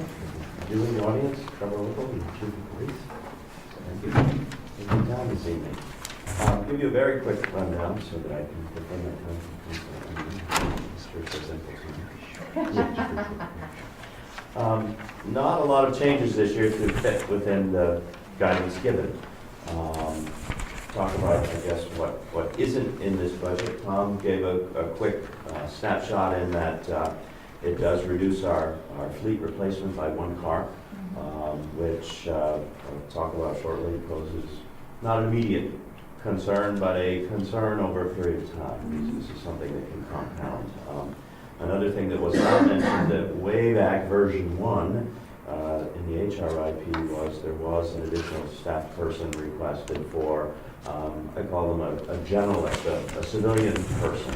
We have very little, despite the size of our agency, size of our budget, we have very little administrative support. We have 1 administrative assistant and nobody else that's a generalist in the building. So I proposed this year, we talked about it when the HRIP plan initially rolled out for the FY17 budget, and projected it out that at some point there is a need, there's a current need, but at some point we will continue to request a person to help with all the miscellaneous functions in the building that are lumped onto, in most cases, high-level police administrators, because the patrol folks are busy in the field, so it's the folks that are the administrators in the office that get the collateral duties, that get the duties of calling the plumber and checking for. Now that we have a tenant, does not require a lot, but we need somebody to respond to tenant concerns. Make sure that we get the light bulbs replaced, make sure that the heat is fixed. But anyway, so that is not in there. So there was a new position requested that was not there. Also, as we go forward, this year there was not any new sworn police officers requested. In our long-range plan, both for succession planning and growth of the city, we will continue to see requests for staffing. If we continue to see, and I understand the fine balance that we try to walk between the increase of taxes, holding budgets steady, but we see a 3 to 3.5% growth capacity. Really, once we get done the non-negotiable growth, the growth that we've already agreed to, as Tom pointed out, whether that be salaries, step increases, insurance increase, pension contributions, those are things that we can't not put in the budget. We've already agreed to them. We've got to do it. So when those go up and we're held to a growth potential, and then it's okay, well, what do we do down here to make it work? So, you know, I looked at, I know the question came out, I had lots of time back there. I like going towards the end and I get to hear all the questions, I can better prepare. But, you know, 82% of our budget is people. People, salaries, benefits. It's only 18% that's stuff. So when we get those mandatory increases and we're held to a limit, and now I've got to cut somewhere, I've only got an 18% margin there in the budget, what do I cut? this year's a car. Do we take away? I can remember, I don't like to pull the old guy card, but I can remember during the gas crisis and the high prices of fuel being held to 20 miles per shift. We would park strategically downtown, and we would sit there with the car turned off and hope we didn't get a call because it might utilize our. We had to do a report if we drove over 20 miles. This is 79? It was insane. Yeah. No. So anyway, so to go through what we do have in the budget, we have the department holding steady at the staffing that we have. There is a little bit of a gamble there. I've always lobbied for, and historically, no matter what we do, it's just the nature of the beast that our overtime line is historically 10% of the salary line. This year, if you look at it, we're 43,000 under that 10% cap. So we'll cross our fingers. It's showing a $285,000 overtime line. Actually, I'm showing 295. I got 285 on mine. Line 1004. I'm gonna go. It's hidden. Right? There you go. 1004. 290. Why is it different? The one I pointed out is 290. All right, I'm happy. I've got 10,000 more. My printout's got 285. So on the screen I got 295. I'll hold you to that on. Also, as we go, there's not much else change, and I'll leave it open for you to ask questions. There is an increase in our vehicle maintenance line of $5,500. We saw last year that our vehicle repair, that includes everything we do, anything to do with cars comes out of that line. The traditional repairs, the changing the oil, getting the winter tires put on, but it also includes if we have a collision. And now that we have a much higher deductible, one collision really puts a huge dent in that line. And this year, because current FY, we were held to one car less. Now our cars are being turned over a little bit less, and we're susceptible to, they're older, they're getting more repairs. We routinely rotate our cars. We put them on the front line, hard use, heavy use when they're brand new. And then after 2, sometimes 3 years, we rotate them back to an unmarked, lighter use car so that they're not worked quite as hard, and hopefully it will last longer. Really, as we go through, that's where we're at. And I guess I would reserve any additional time for questions that you might have. And I appreciate the competing demands that the council faces. I do share some of my fellow department head concerns for future. What happens in the future if we continue to be constrained? Where do we go? And we'll participate very openly and eagerly with Kevin and Tom of, okay, if next year is 3%, what does that mean? What do we look like? There's always flexibility. We're not going to risk public safety, but in the future, does the department look different if we can't grow budgetarily? And we'll continue to work on that and envision that for the future. Okay, questions? Megan? Thank you. The first one is there still an unfilled position? Oh, there's more than one. There's Yes. two, right? No, 4. 4. We bring someone in Monday morning. A new person will join our ranks. A woman from Essex will join us. But that still leaves us at 4. But this budget includes that. Those positions are in this budget. There is no, on paper, there are no position reductions in this budget. Okay. Yes. Now, whether those are all filled in FY19, I can only hope, but that's subject to the market. Yes, All right. still vacancies. And we all followed the K-9 unit story, Yeah. thanks to the other paper. I don't see a major increase in the line item, however. No, because I'm frugal, and we're not going to pay $10,000 for a dog. I do have a donation that's not part of general fund that's available for use to obtain a new canine if need be. We're hoping for a series of choices. Our first canine, Kaiser, was donated 100%. Rumble was going to cost $1,200. Ultimately, because of Rumble's challenges, we weren't charged. So he is, nobody paid for Rumble. Rumble is free because of his medical problems. So his handler, now his personal owner, will not have paid for him. So we will continue to search for dogs that are, what I say, reasonably priced. I would much rather get a free one, and if we can't find a free one, if we go to a breeder, you know, it will depend on what we get, but that's not going to have a significant impact on this budget. I don't need to add new money for that. We'll make that work. I just saw that was $17,000, right, for this year, or last year. Or, well, June that, 30th, right? that's part of, as we get older, medical care gets higher. And so as Kaiser was at end of service life, unfortunately, ultimately end of life, he suffered some medical ailments that required some surgery, some CAT scans, and so there was a real spike there at the end that we did not plan for, and we could not, you know, not try to help him to continue his service. So yeah, that was an unusual, and now that we get a new dog, if we are, and we will be successful, we will find one. There won't be, with a puppy, unless there's bad luck, we don't plan any significant medical costs. When a dog is young, as with all of us, when we're young, there's very little medical costs. Good. Yeah. So we know that. We know that, Yeah, right. And the concerns over time with the cruiser? Because over time is if we don't continue a regular fleet replacement plan. If this year we're held to, and there aren't surplus funds at the end of the year, we're held to 2 cars.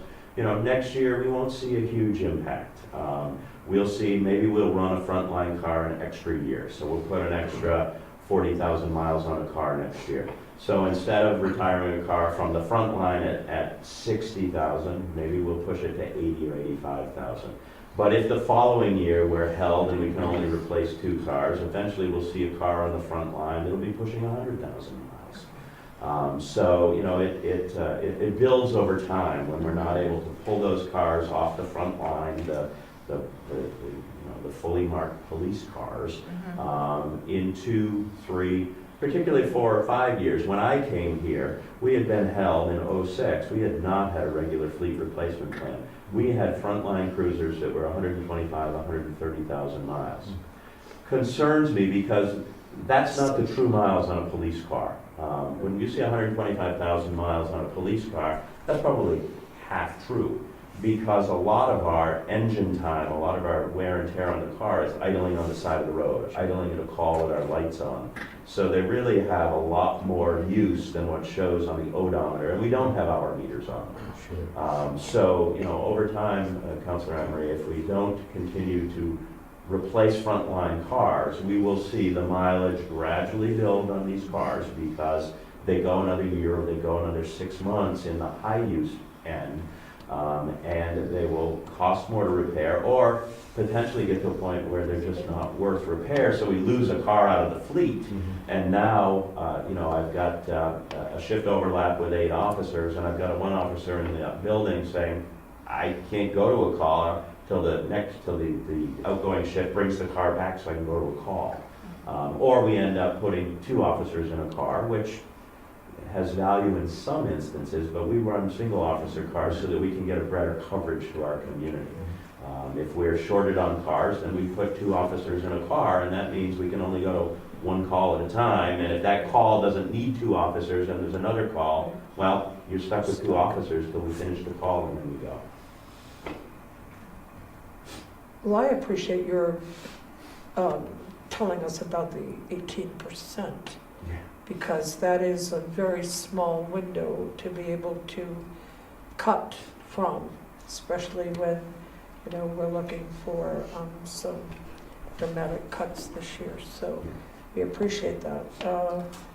And while the citywide might be 56%, Our largest department. obviously, you know, we're seeing that we have different departments that are, you know, closer to what the school experiences with that 80+%. So we understand how hard that is and appreciate that. I'm very glad to see that the 4 unfilled positions are still funded within the budget. We worked very hard over the last few years to make sure that they were not going to be cut back. And I appreciate hearing that as well.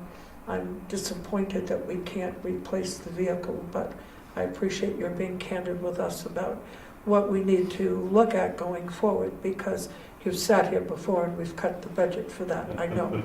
And it's not pleasant to have to sit and do that, especially when we know safety is involved specifically. So What is the thank you. upper floor lease expense? The what? The upper floor lease expense on line 620. That's for the monies that it costs us for the vet center. For cleaning, for janitorial products, for janitorial services. The lease for the vet center is all in. So the vet center pays us one price and we provide everything.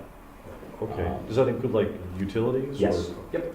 Oh, okay. And Not, the reason, not phone or internet, but power, heat, cooling. And the reason was less than the year before because it wasn't a full year lease. So Right. That's that's the fully burdened yes.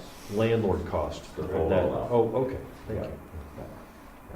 And Councilor Noack, I would go back and I know we're short on time, but I think it's worth commenting as your police chief to express appreciation both to the management team and to the council, because I have been in a position before where an unfilled vacancy is a piece of low-hanging fruit. And when you're looking at tough budgetary times, it's pretty easy to, where it would not involve a layoff, to say, well, let's just erase one of those lines.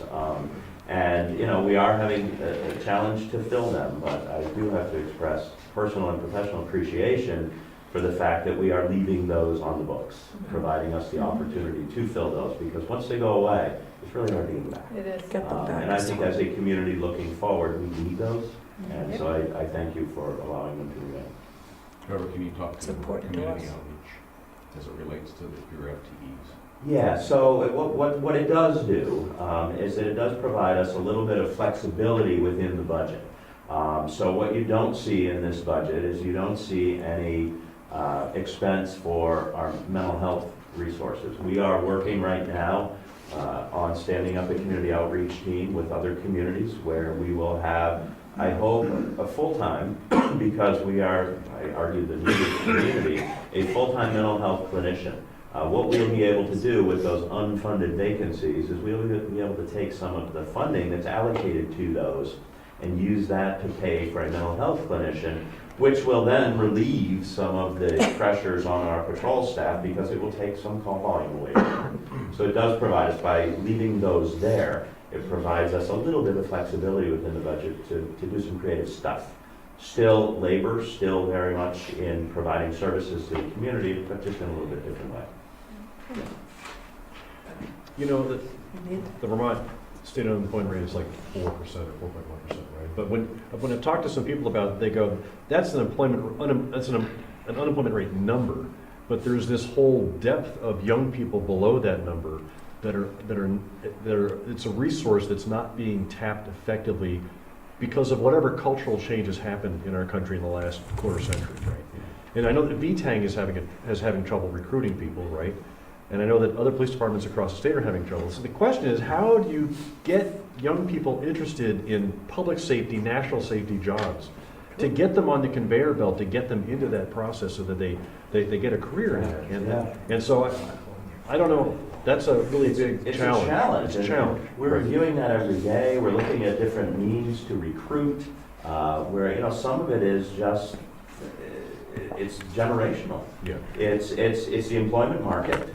And, you know, it's you're preparing to graduate college and you're looking at where do I want to work. And even if you have an interest in criminal justice, there's a lot more emphasis on family and family life. Not that it's bad, but when I was a kid coming out of college, I wanted to make money fast. I wanted to have a fun career. And I didn't care that I worked in the middle of the night. And I didn't care that some guy called the chief of police was going to tell me I couldn't work Christmas. You know, now what we see is values have changed a little bit. And people want to work on Monday through Friday. They want to be home at night with their kids. Yeah. They want to have Christmas with their children. And when they come work for me, I say, you don't get that choice. So, you know, so we need to sell it up a little bit and look back to the desire to serve, the desire to help, to provide, you know, service to community. I think we also need to do, and this community, and it's easy to sell this community, is that we have a community that is very respectful and appreciative of the police department. When we look at some of the national pictures, there's been some horrible things that justifiably have happened and shined a really bad light on the police and turned communities against the police.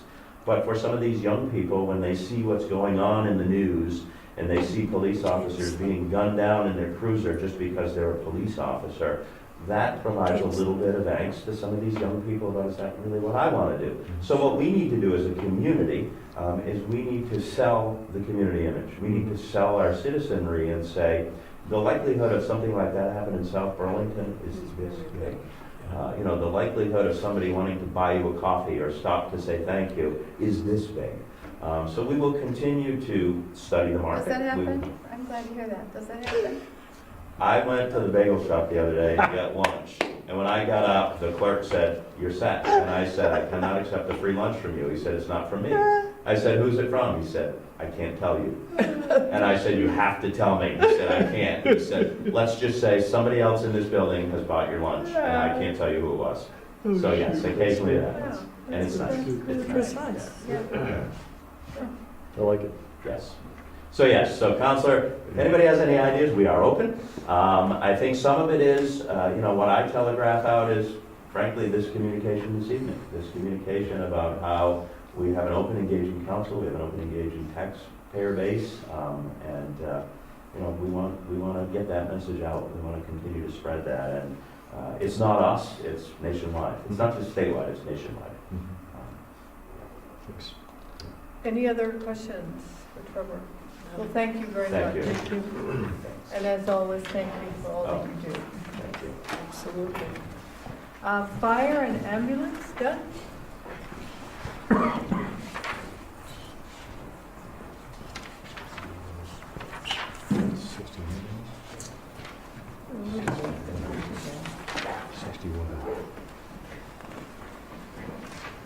Good evening, everyone.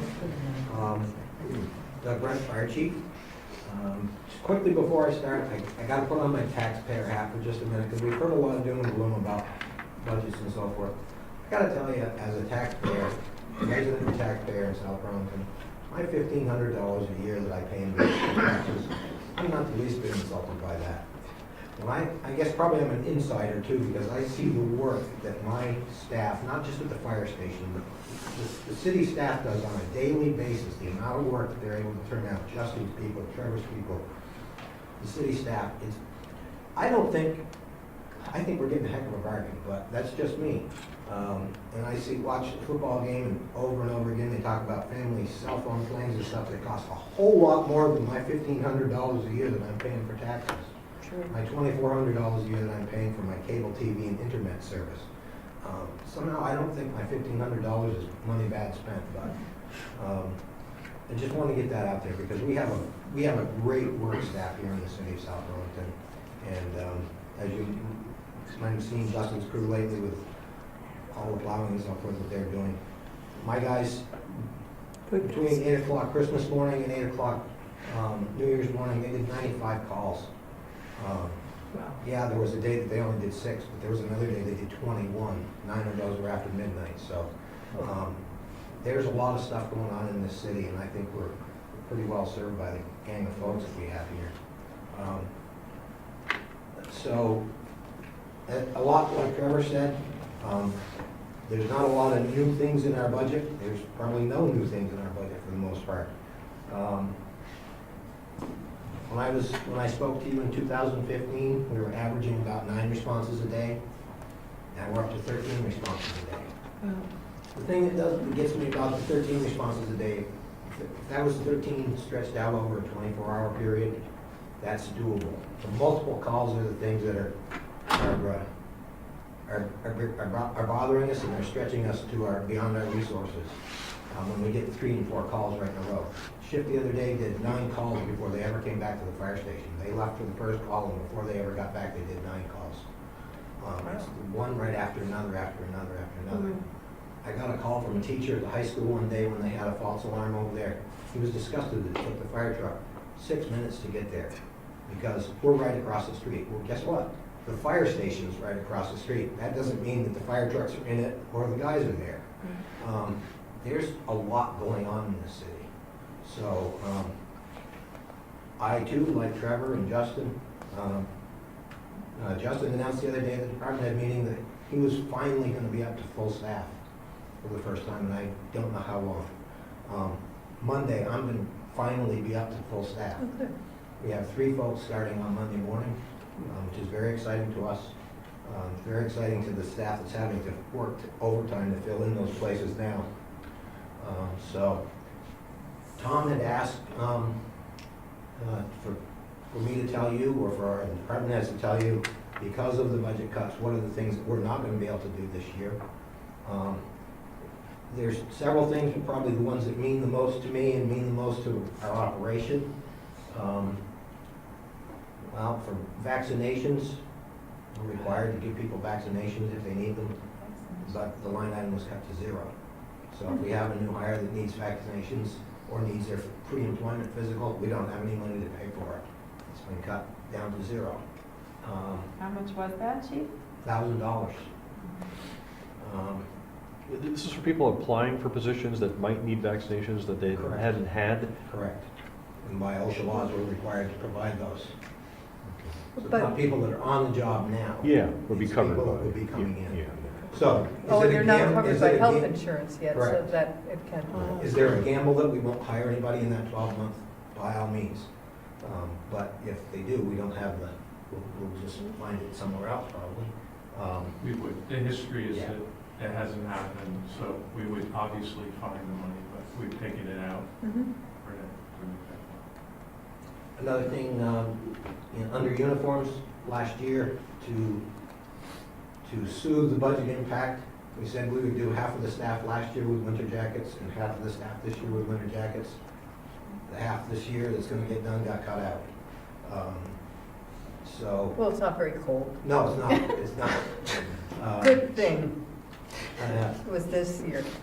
Yeah. Our air pack maintenance budget got cut down, not a real big deal, but it is in the, by OSHA rules, we're required to do 2 separate tests every year that add up to roughly $4,000 worth we're required to do. So we're gonna have to do them whether we got the money to pay for them or not. And this is test for what? Air pack. Air pack, so we have to have each man fit tested for a mask every year, it has to go on record, and there has to be a record kept of it.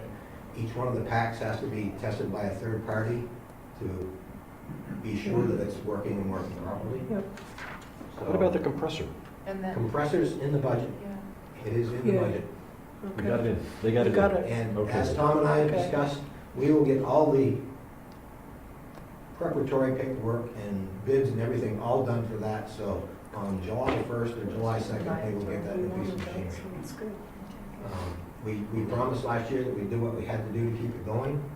We went 7 weeks without it, where every day we were sending somebody to the air guard base to get some air bottles filled. But we told you we'd persevere and make it through, and we did. Interestingly enough to me, I obviously have a good handle on how much stuff costs. The equipment that we use to do our jobs every day, have a great handle on that. But I never knew until I went through with our new insurance company, Hickok and Barton, who wanted to make sure that they were insuring us like we should. We have $1.4 million worth of loose equipment that we use at the fire station. That doesn't count the fire trucks. But that's all the protective gear for the guys, that's all the breathing apparatus. We have 15,000 feet of fire hose. And normally in the budget, I carry 1% of that, carry about 12,500, just to chip away at that 1.4, because there's stuff that's breaking on an annual basis, things, when we go to a fire, hose gets burned through, different things like that. And once again, that's down to 0. But I understand if we gotta do it for a year, we gotta do it for a year. When we're having the sustainability conversation, just as Justin and Trevor alluded to, it's pay me now or pay me later. So, What line item is that? what line item is that? It starts out by saying hoses and nozzles miscellaneous. Hoses, nozzles. Or 624. 6,000. And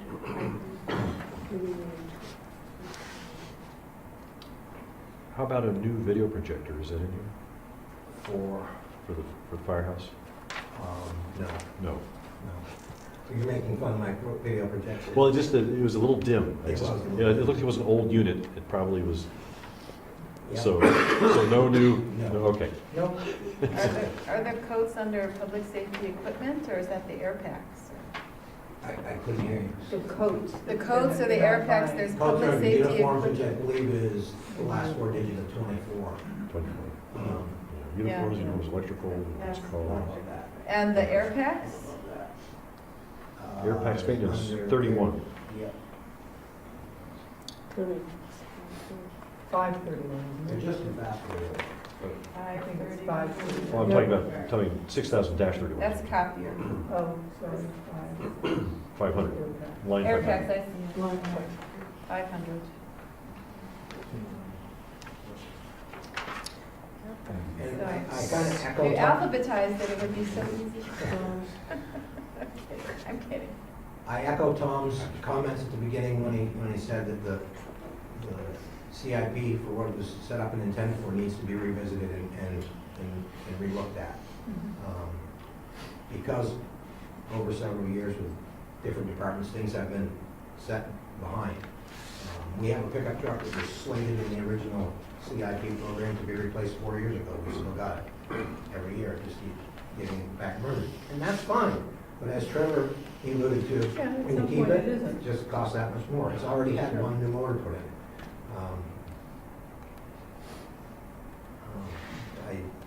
The old mayor used to say what it's time to fish or cut bait, one or the other, so some of those things eventually will catch up. I'd gladly, I know you're way behind tonight, I would gladly answer any questions that you have. Questions? I do have one. And it's only because it seems as though, the overtime goes over what is the projected amount. And I understand in trying to keep, budgets where they are. And so is it kind of realistic to think that maybe the 120 or the 138 in comparison to what we've had in Which the line are past you on, couple Pat? of years would be. Which line are you on, just so I can- 471? Yeah. 471? Yep. Yeah. So the one thing, as you look at those numbers, that you need to remember is probably it was because of an opening. So in the permanent salaries, it would be less.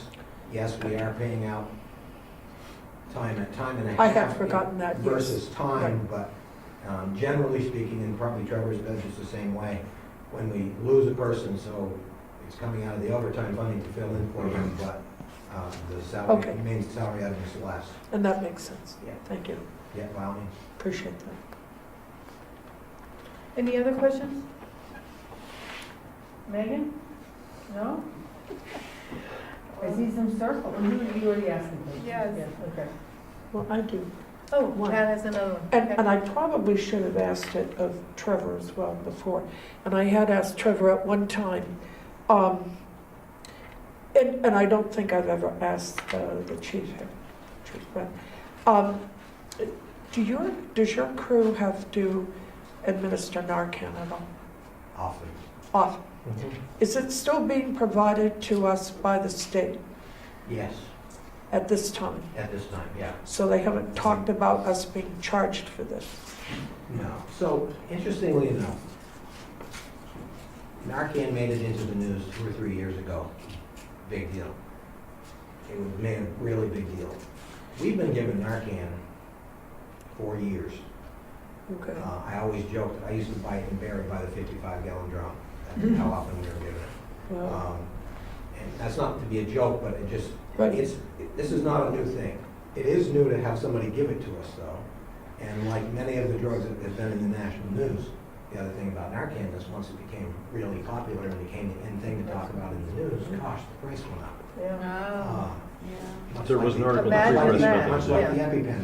Yeah. 100 and a quarter a pop. Is that what it is? That's what the paper said. Holy Toledo. So, we have got, and the state has been very good about providing it, so.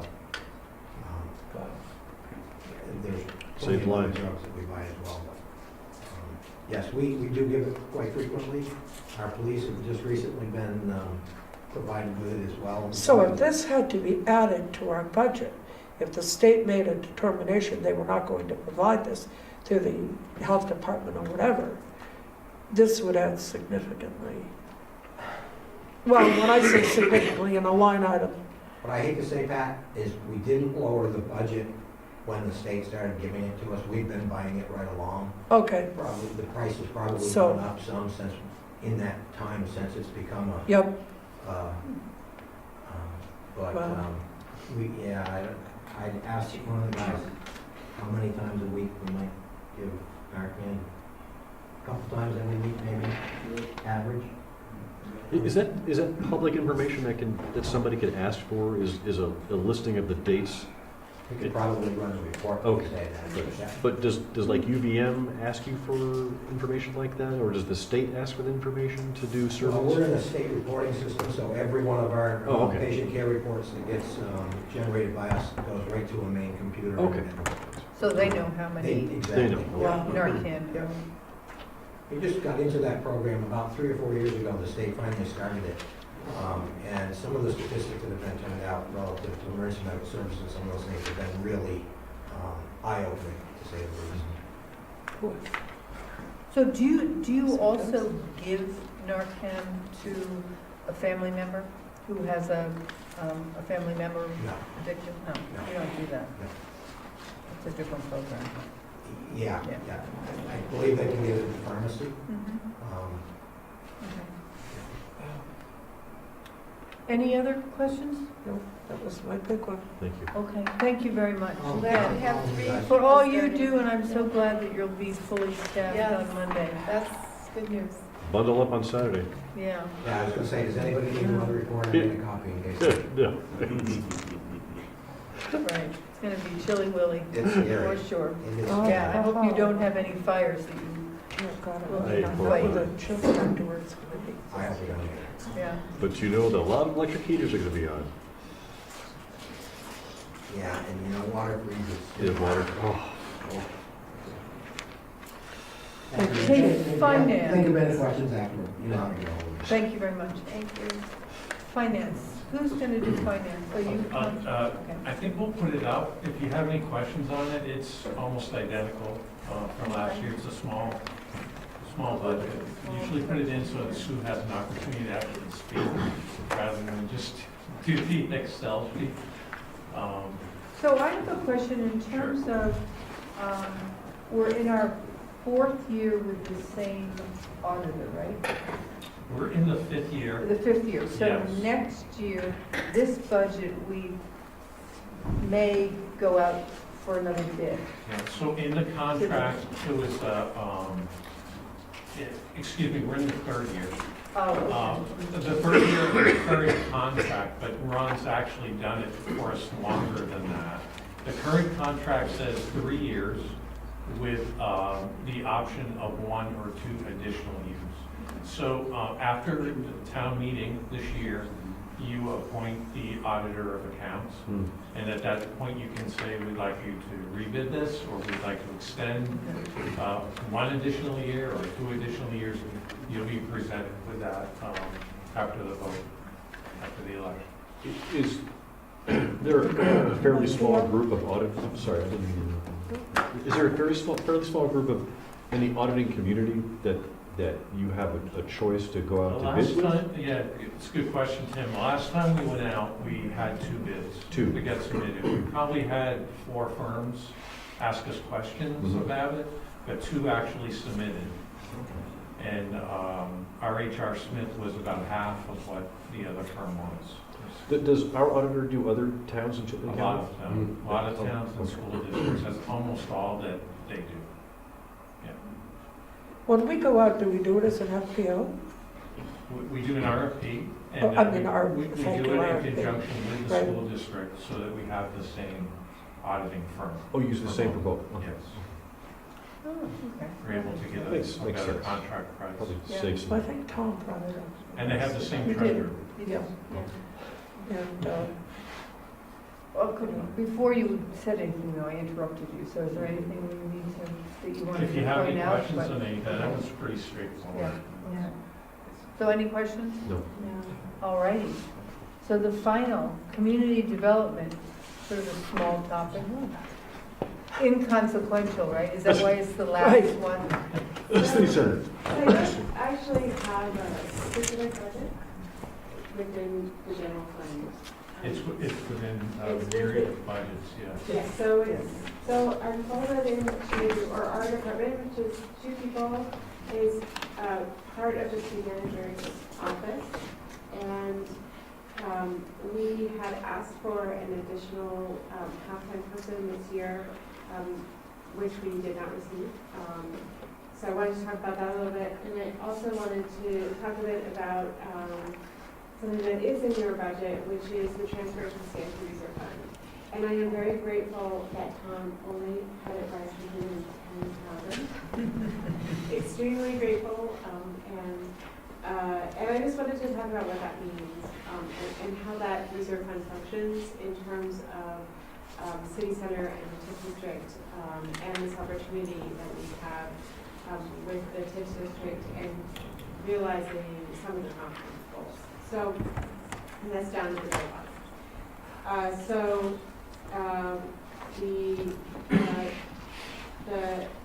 And then there, but generally, community development is focused mainly on implementing special projects, and so we're essentially salaries, but then we do a lot of work in terms of maintenance for the TIF district, so tracking all of the expenditures and making sure all the reporting is complied with. The same for federal grants. We have the Market Street grant, and we started the paperwork on the Streetscape grant for Williston Road, and so we also do grant applications. So the Streetscape grant for Williston Road, we also put in the grant for the Dorset Street recreation path, which unfortunately was not funded, but we got some good feedback, so we can try again next year. And the recent underground utilities grant for City Center. So we had asked for additional funding to begin more intensively working on economic development activities. And we've had great success in beginning the South Burlington City Center collaboration and working with them and partnering with them. But we believe that more resources would enable them, or us to work with them more on small business organizing within City Center and also on developing events. And then that position could be extended after piloting in City Center to the rest of the city in terms of creating more excitement and identity and activity around what is one of the largest commercial districts in Michigan County. And for a long time, we've really relied on it being a crossroads, and it's great to have all that traffic and to have the businesses that rely on the traffic. But as we see retail changing, and as there are more commercial districts in Michigan County, we think that we can do more to continue to be the important destination that we are.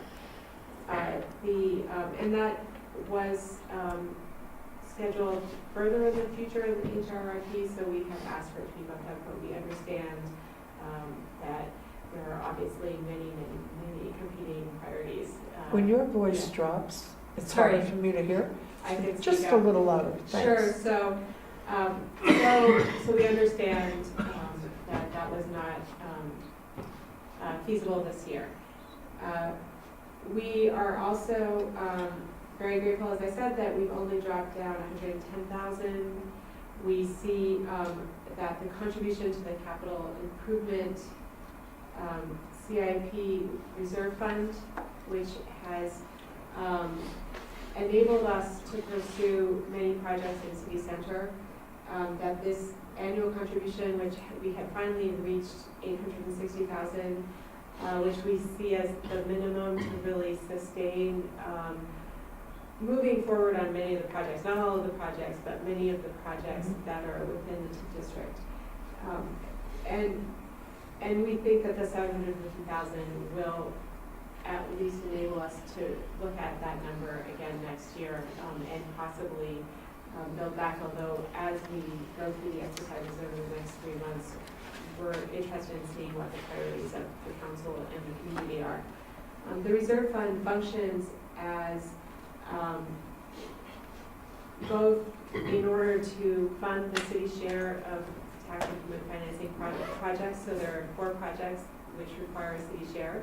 So it enables the city to put funds by in order to finance those projects over a 20 or 30-year period, depending on need. And it also funds to support projects before the development of projects, so the soft costs that are needed to get projects up and running.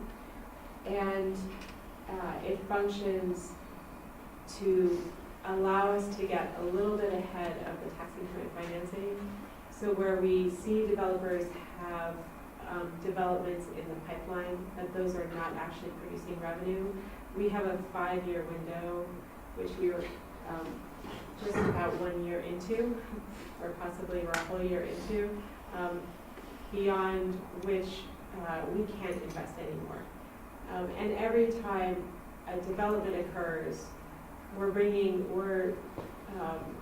it's about a 4-to-1 ratio between what we get from the city tax versus what we're receiving that we would never otherwise receive from the state tax. So this allows us to look at that pipeline and make strategic project investments that depend on future TIF revenues that aren't in place today. Without borrowing that money, we have this reserve established, and that sort of buffers us from having to go out and borrow that additional funding to cover the TIF district money before it's in place.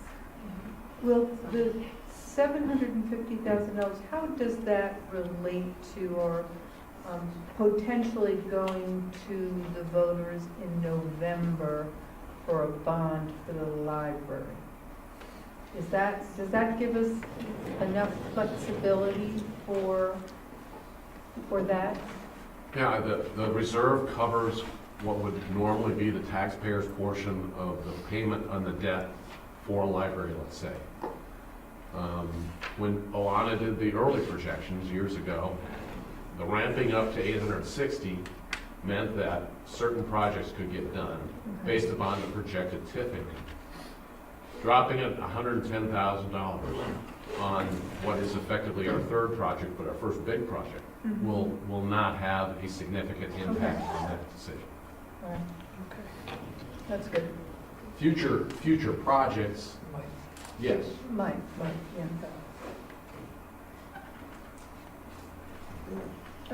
Did you have other comments, or were you done? Any other questions? Then? Did you?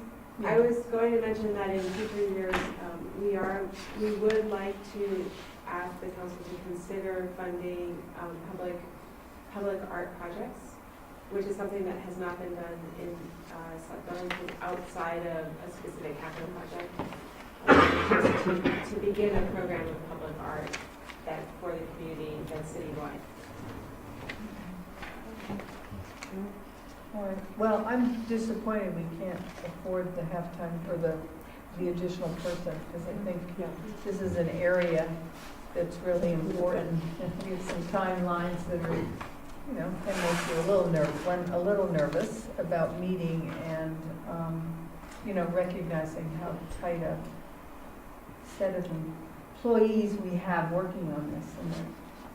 But I agree with it. Is that the new pedestrian bridge over 89? That's just one of the plans or designs. Put back the reserve fund for $10,000 we got. Do you have a picture or something that you got? We're going to get that. Oh. That wasn't the U.S., I'm sure.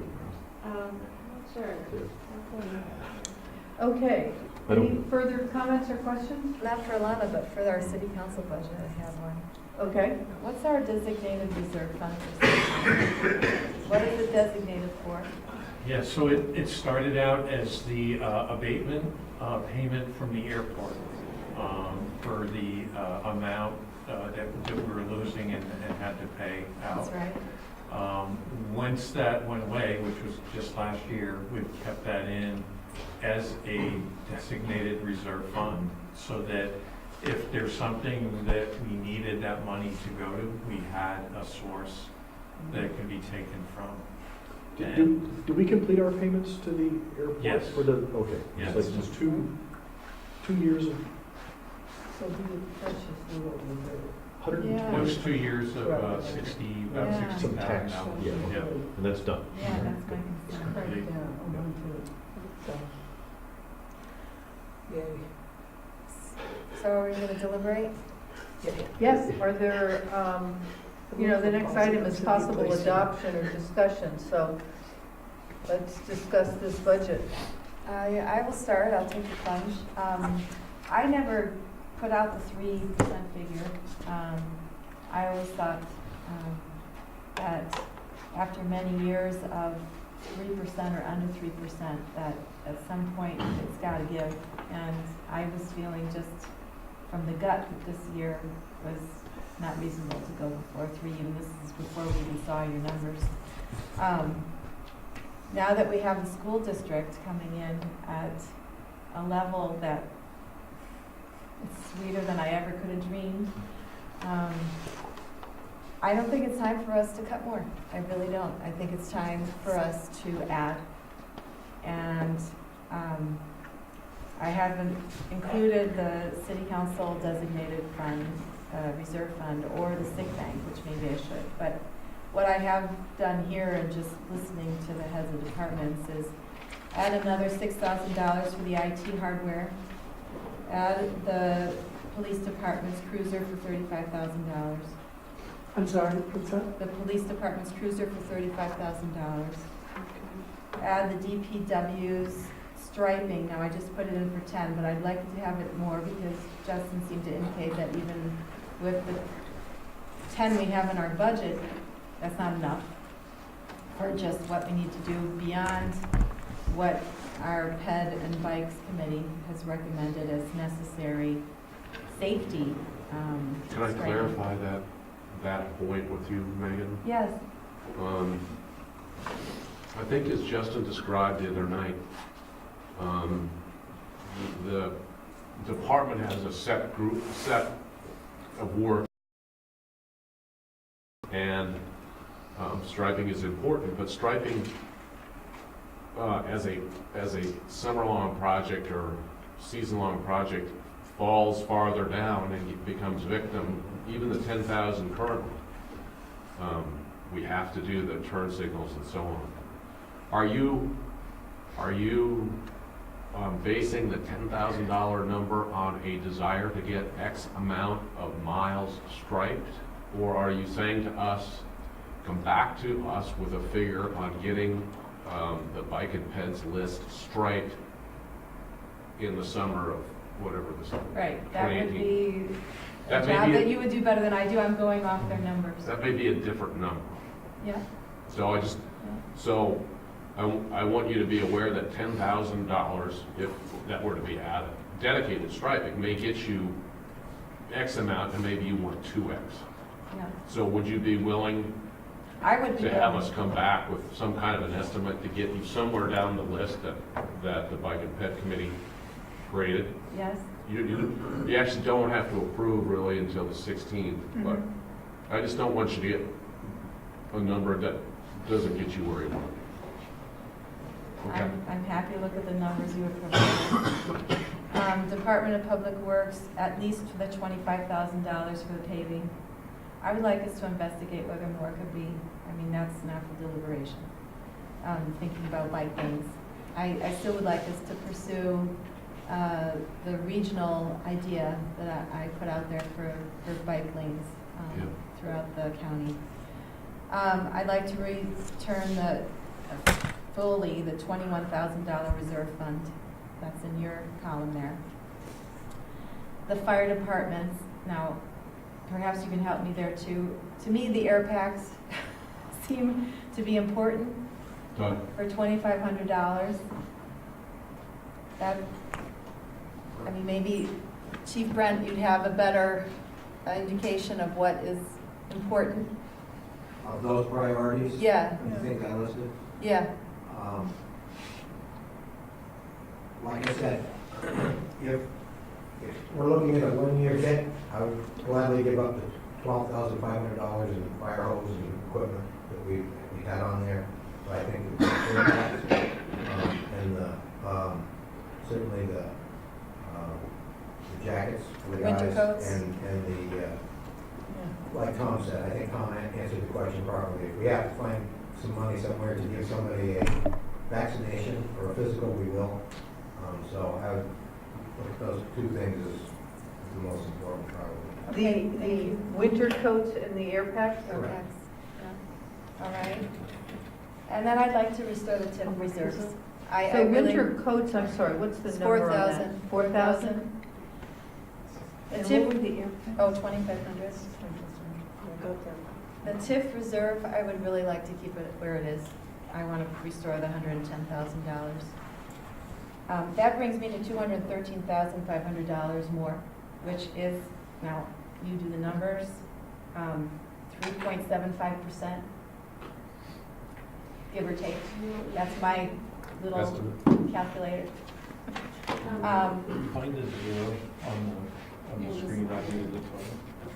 But it doesn't include, there was an extra $10,000 under the police department overtime in this projected image than what I had in my paperwork. So it does not include that extra $10,000. I don't know which figure is correct. So the budget that you should have received should have said final proposed draft. It didn't, it just were numbers. They were spreadsheets upon spreadsheets upon spreadsheets. So what you saw here tonight is correct. That's the final draft. Okay. So if that's the 95, that's correct. That's correct. That's Good. still at the 344. Okay, good. All right, good. So that's not an extra $10,000. That's good. Yeah. All right. I don't think it's, is it changing at the top? I would like us to come in under 3.85. That's kind of, if it's under 3.8, all the better.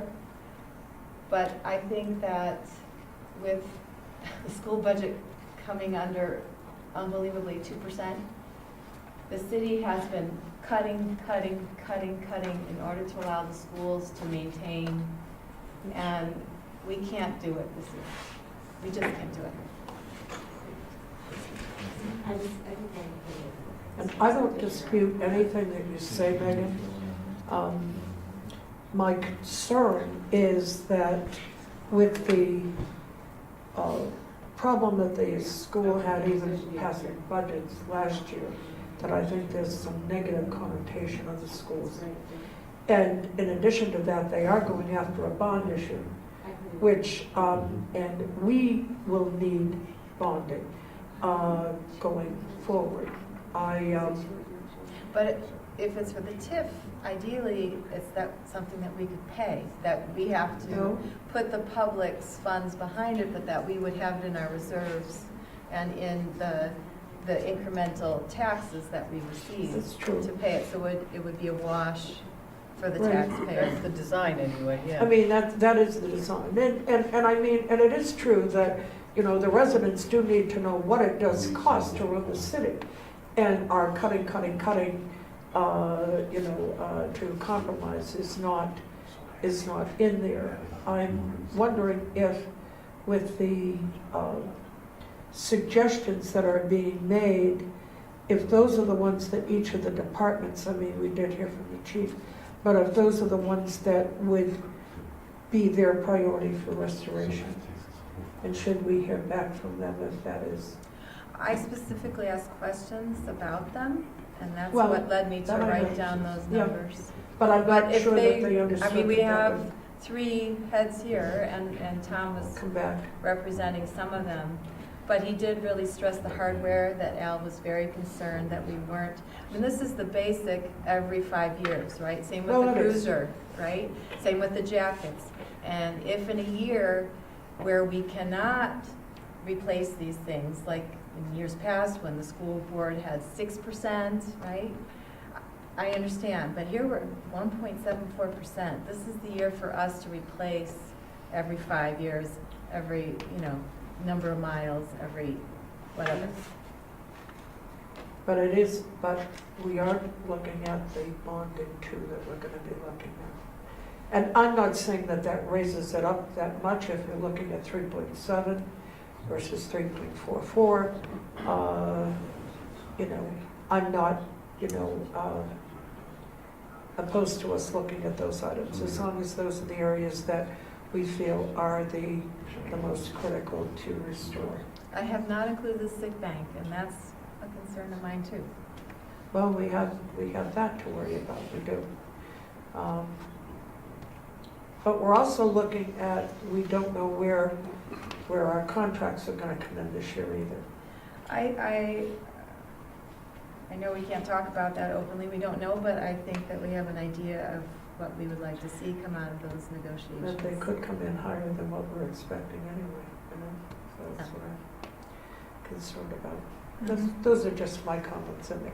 Though I do feel, you know, the public needs that. And you know, and interesting, and when you hear Justin speak, or when you hear, you know, our staff speak, you know, we only really have two options. We either raise taxes or we raise our grand list. We need to concentrate on our grand list as much as we do on raising taxes on our residents as well, because we do have a 70+%, and I don't know age-wise, though we do have an aging population in our city, I'm sure, but we do have, what, a 70+% of households without children, and a number of those are on limited budgets. And while we may look and say, you know, an extra $50 or $100 a year is not significant, to many of them it is. I agree, but we have to remember the homestead, that people who are on limited budgets, that they can get a rebate. And those have been adjusted too, but and many people who are concerned about the school budget, I have never heard them complain about the city budget. In fact, those are the people who are saying, how come I don't have striping on the roads? How come there are potholes on our roads? And I think that we've been sensitive to the taxpayer for many, many years, and with reason, right? You have to live within a budget. We all do. And I think that if we're looking at a school budget that was reported here tonight, this is not the year to cut for us. I think that our public is expecting a maintenance of services, and we've heard here tonight that these services. But even with us, we are still cutting. And even with this, we are still cutting. We're still cutting. Even with this, we are cutting, so. But I think that the paving and the striping, and I mean, he said we want to see how this new plow works. I was hesitant on the plow, but. Yeah. I don't think Justin would have gotten into it if he didn't think that this was going to work. He seemed to think, let's just see how it goes this year, and then in the future years we can. There's some very serious cosmetic things that people see every day. Yeah. Striping is one of them, and it has a dual function for both cars and for pedestrians and bikes, right? And it's safety. And safety, yeah, safety. Just incidentally. But paving obviously has an even more dramatic cosmetic effect, right? And there are places for want in the southeast quadrant for paving, namely Spear Street. And I've received several complaints. And once you get down to South Village, that North Jefferson intersection, even for bikers, it's awful. I mean, it's way overdue. And he said that was high on his list. That is high on the list. It's high on his list. So, my feeling is that I applaud the duress that the department heads have had to go under to achieve these numbers. I mean, it's a significant thing to do this, and I appreciate it. And 3.44 is a hard fought for number in terms of getting down to that. And there are sacrifices in here. But let me remind you that although the economy is doing well, employers are not giving their employees raises, right? Yeah. So there is not a lot of growth in the hourly rate or the salaries of the people across the city. Impacts of these tax. Right? So, and the city, you know, is at 3.44. The school, this is a draft budget. I hope that they'll get close to this, right? I don't know if they have the final numbers out of Montpelier to achieve this, right? But they're on the right track as well in terms of trying to hold down growth in tax rates. And the tuition students are. So there are reasons why, but we, Right. this is an estimate, it's a draft, right? So, But they play conservative just like we do. right. And they're even more conservative than they were last Oh, year, what are the whatever the differences? reason, whatever the scenario is, so. And we did suffer through 2 extra budget votes for the school district last year, right? Luckily, we passed on the first round, Right. So I think that, there was a signal that was given by the community for whatever reason, right, about the school budget, right? And at that time, that was a different scenario. I don't know how much of that will wash into this election period this year. I don't know. Maybe less, right, which is good. And if the school budget is as conservative as this is, there probably won't be a problem, but I don't want to bet any money on it. But remember the So difference it's is, our responsibility to try and keep our part of the budget as tight as possible. Most definitely, but I Well, think we have people- kept it quite tight. Yeah. Yeah. Even by Yeah. adding I this mean, last back year in, was it's pretty darn tight. 2.97, right? Was it last year 297? we brought it in right under 3. Right, and this is 344, and, there's some reasons why it's 344, so. But I'd like to increase from 344. I like 344, but I'd like to just, get the striping and ensure that enough enough paving is done where people recognize that there's progress. in That the getting tax that done. dollars are going somewhere. My question is, does the school budget include the debt service for the bond that Not they're asking for? for this new bond? Well, it won't be due until the next budget. Not this. Right, all right, So so you're gonna see it. the difference for us versus the school is that our stewardship money is part of our budget, where theirs is bonded, Right. and so that, Oh, But that's a puts- mechanism it puts a to. little bit different spin on it, because we're saying that theirs is 1.7 or whatever, but in reality, it is higher than that because of the bond. But this is the first time I've done, I think, or one of the few times, because I think that often they do the upkeep in their budget, and, No, the athletic Yeah. field was a bond, right? but, Remember that? Yeah, right. All right, so for the track and the. Well, I think and the- they do and the- it, but I the think that the turf. school buildings are in their budget, so I It- don't it know used- what. it used to be. I don't know what the 950K is about. I but- think they're pulling it out in order to get it off the books so it doesn't count towards the cost per So, but this pupil. Yes. is new for, Well, they talked about this last year, Well, about they it's might do yeah, that the it's a following year. funding mechanism, and it helps them Right. receive more state aid, or, Well, it's, I think. and it's how many times are we asking our taxpayers to go to the well? I mean, we need our bonding voted in for November, what we're looking for. And but hopefully it'll be a wash, right? That's Yep. what that's why we're pushing it that's out to the- November. I know, and we're Designed for putting it that. out at that time, and I'm glad we're not going after any bonding at this time, because I think when the average taxpayer walks in, they don't see the school and the municipality necessarily different. They're looking at, what is my overall, what am I going to pay? That's their bottom line. Just a note on that. We will be going for a bond issue related to the sewer request. For Hadley Road. For Hadley Road. Right. So Right. but that will be from the enterprise fund. Okay. So I just want to clarify that. And the payback on that And is when is that unbelievable. gonna be? I mean, that's In less Mar- than in 2 March. years. In March. In March. Yeah. So for clarity, we will have We will have one something there on the anyway. ballot for Well, bonding. but also, almost half of this increase that Megan's proposing are reserve funds. Yeah. I think we're running a enterprise that's pretty close to the bottom line, and I don't think that's One necessarily leak and we responsible. sink, yeah, one leak and we sink. I Yeah. mean, what do we have, a $26,000?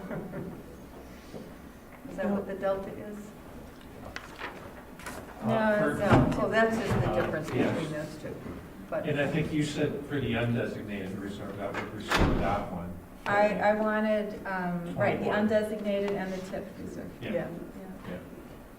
So we're still cutting our the And that was how designated much, reserve in the council budget, we're still cutting The that one. undesignated. 50. But I'd like to see the numbers Yeah. that I gave to you, but also Okay. with the sick bank, Mhm. because that's something our auditor has Right. made clear to us.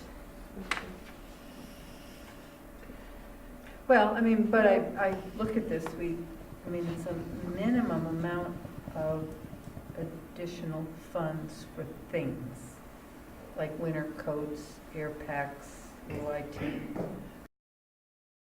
The vast majority, I think, improves the bottom line and the sort of fiscal health of the community and our budget. I mean, we're just really tight. I'm very uncomfortable with how little reserve we have. Well, I think we all are, you know. But And that is why I'm, you know, I'm looking and saying that, you know, the raising the taxes is one item. Increasing our grand list is another. Mhm. And I think we need to have a focus on increasing our grand list as well as increasing the tax burden to the residents as well. And, Well, we should probably fund Alana's half person. Yep. And, you know. Well, I mean, that's one of the purposes of that is to get the additional revenues in, and we understand that. But as I said earlier, we can't look at a 3/4% increase in our grand list and a 3.7 or 8% increase in taxes and really justify that to our residents. Well, that's where we have to talk about, you know, the framing that I think was an excellent framing for the discussion tonight. What will this budget give you, right? And what are we giving up, right? And what would we have to give up if we were to cut further? We'd have to give up the striping. We'd have to give up the paving. We'd have to, right? I mean, these are big things. We'd have to give up timely replacement schedules. Oh, I don't for our want, believe me, computer hardware I and our don't police want, I don't want people hearing, we're not gonna start plowing until a certain time of the day. Right. We're gonna shut lights off at a certain time of the Right. day. I don't want that either. Right. But I want our emphasis also in the city to be on both sides of this coin. Mhm. To be on the active recruitment of increasing our grand list in ways that are productive for the city and at the same time beneficial to the residents. And while we are, I don't want to say stuck, but while we are at a circumstance this year that the 3.4 is not sustainable, I don't think we can keep going back and saying each year, you know, well, if we don't have it, we're going to have to do this, when we really need to be raising the grand list at the same time. So if we can commit to the fact that we are open to raising the grand list, then I don't have a problem with coming out and telling people, we need this just to have these services in, and this still means a cut, you know, to that. But we're investing in city center to increase our grand list. You know, and Right. yeah. But I think we all have to be mindful of the other side of the coin and working with the business community and trying to encourage, you know, folks. And I know you folks do, you know, a great job, but your hands get tied too as far as trying to generate new revenues for the city. I just don't want to have anything that we have compromised going forward because of not being able to meet obligations. So this is critical to me that, you know, we look at this and say, yes, this might be a year that we are doing this. I would hope that we would be able to have an offset to this coming year by having an increase in our grand list in some way. And I know we have other projects that are out there, but they're not going to hit, you know, in time to affect them.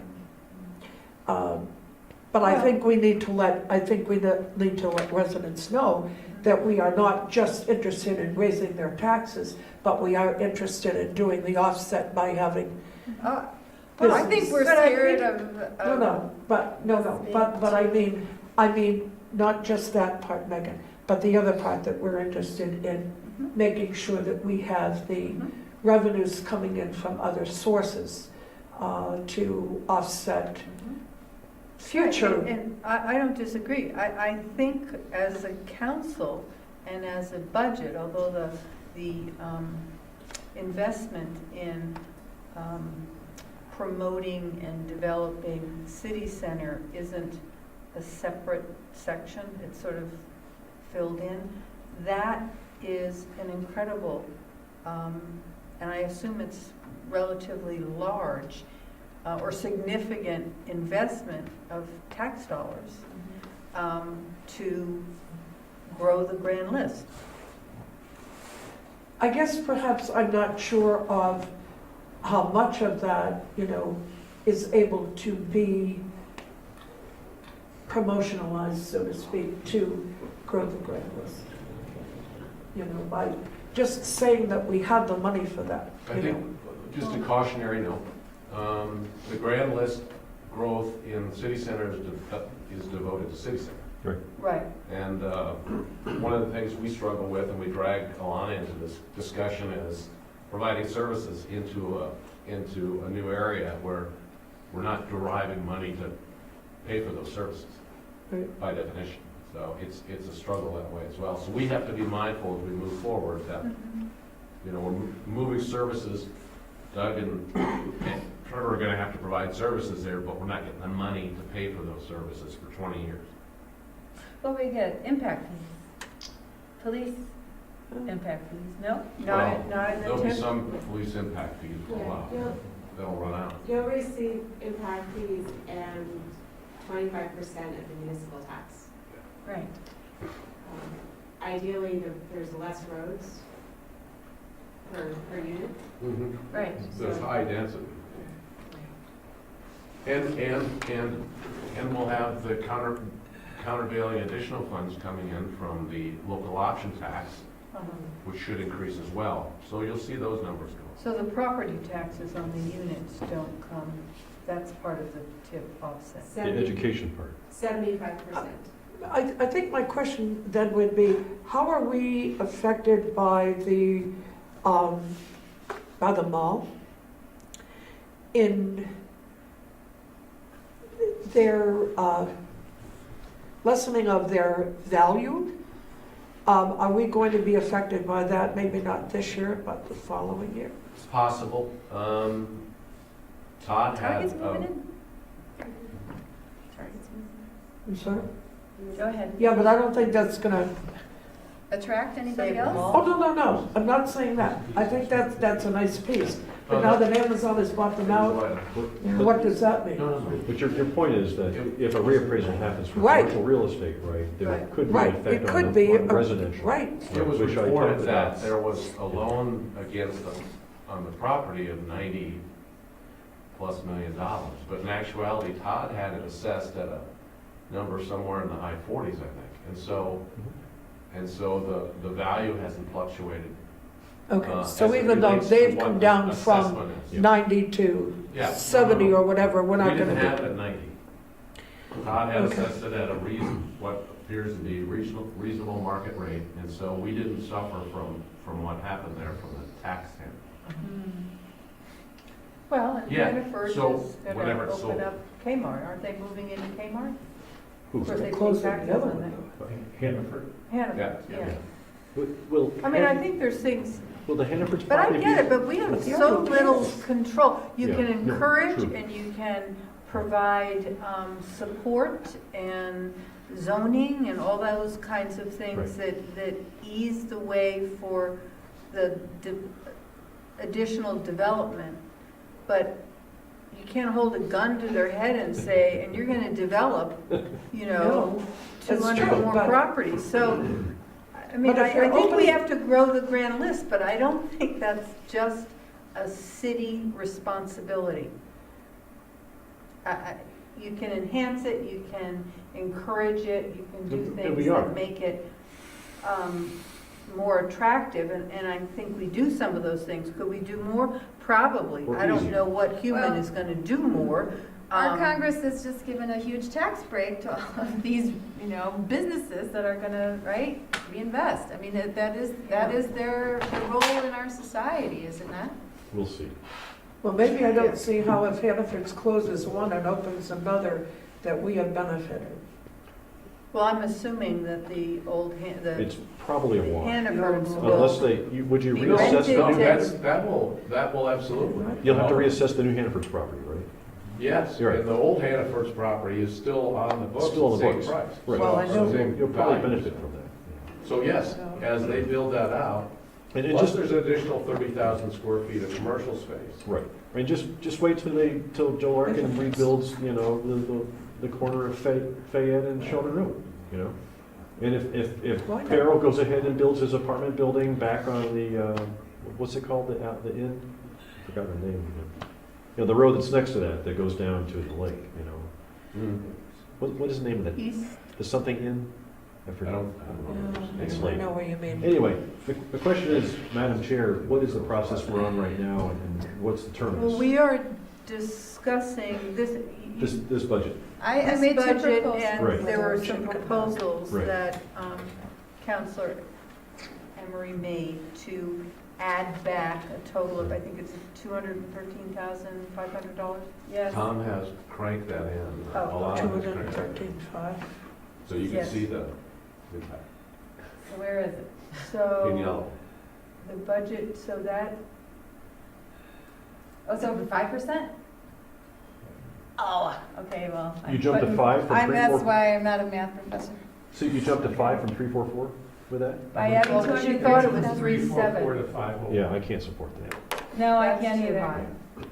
So what are you gonna? Would cut you out? like us to, having listened to what is a really good debate, would you like us to come back with some Scenarios? graduated options for you? But not too Yeah. many. Well, I think we've heard No. some priorities here. but I would like Tom to be here to vote on it as well. Well, you're not going to be here though, Helen. I will call in. I will be here by phone. What date? On the 6th, is it the 16th or the 15th? 16th. 16th. So I will be, you'll have to chair, but I will be part of the conversation. So I will vote on it. Good. And presumably Tom will be here. Oh. Because I agree with you, it would be important. Yeah, I think we should So- go off on. If you're comfortable with coming back with some of this, I guess personally, I'm more concerned about increasing our undesignated reserve and the TIF reserve. To me, that's Me too. a stewardship or fiscal responsibility that I think the budget doesn't reflect well enough on how important having those numbers included. I've got that. I mean, I think you can buy into all the other stuff too, as well, but, I mean, I would be happy to see what just putting the 21,000 and the 110 back in, what that looks like, and then you can add some other things. Is that right? Yeah. Okay. We'll get to work on that and we'll try to get something, we'll get something out to you before the 16th, so you have time to Okay. mull it over. Okay. Well, that makes sense. Are there any other thoughts people have? I only had a question. If we did do the 213.5, what was that final percent? 5.01. Yeah. So that makes me pause. Hit the pause button on taxes. I thought 3.7 sounded a little. And just how pathetic is that? Because it still That's right. It is still a cuts. budget that cuts a lot of things I know. that are important to It the is. public, and Thank you, healthcare. Did you calculate that? yeah, Thank you, I mean, Elizabeth. it's just Right. kind of Health nuts insurance, Yeah. 12%. Yeah. Right? that we have so many, Coming So in we'll negotiations. start when we get back to you, letting you know what, whatever it was, 5.01 means to an average home and an average condominium, and we'll have those for the other scenarios, if that helps. Right.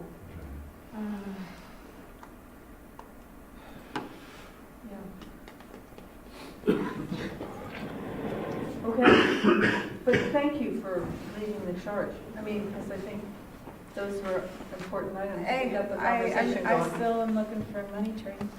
Yes, well, aren't we all?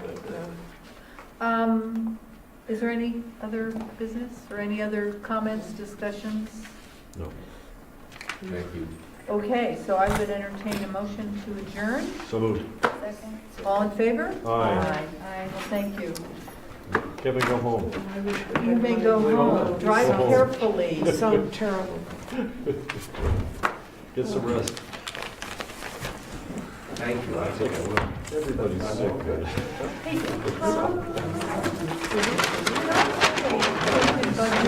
I never got it printed. No.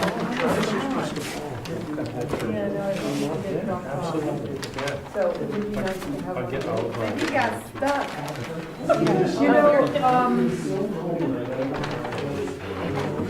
do you have an extra one there? Okay, that's perfect, because I'm leaving mine there. So some of the check marks you see on here are just things that Yeah, no, that's I spoke okay. to other people about that they wanted to do. Yeah, thank you. That's great. Do you think you don't have the right one? Oh,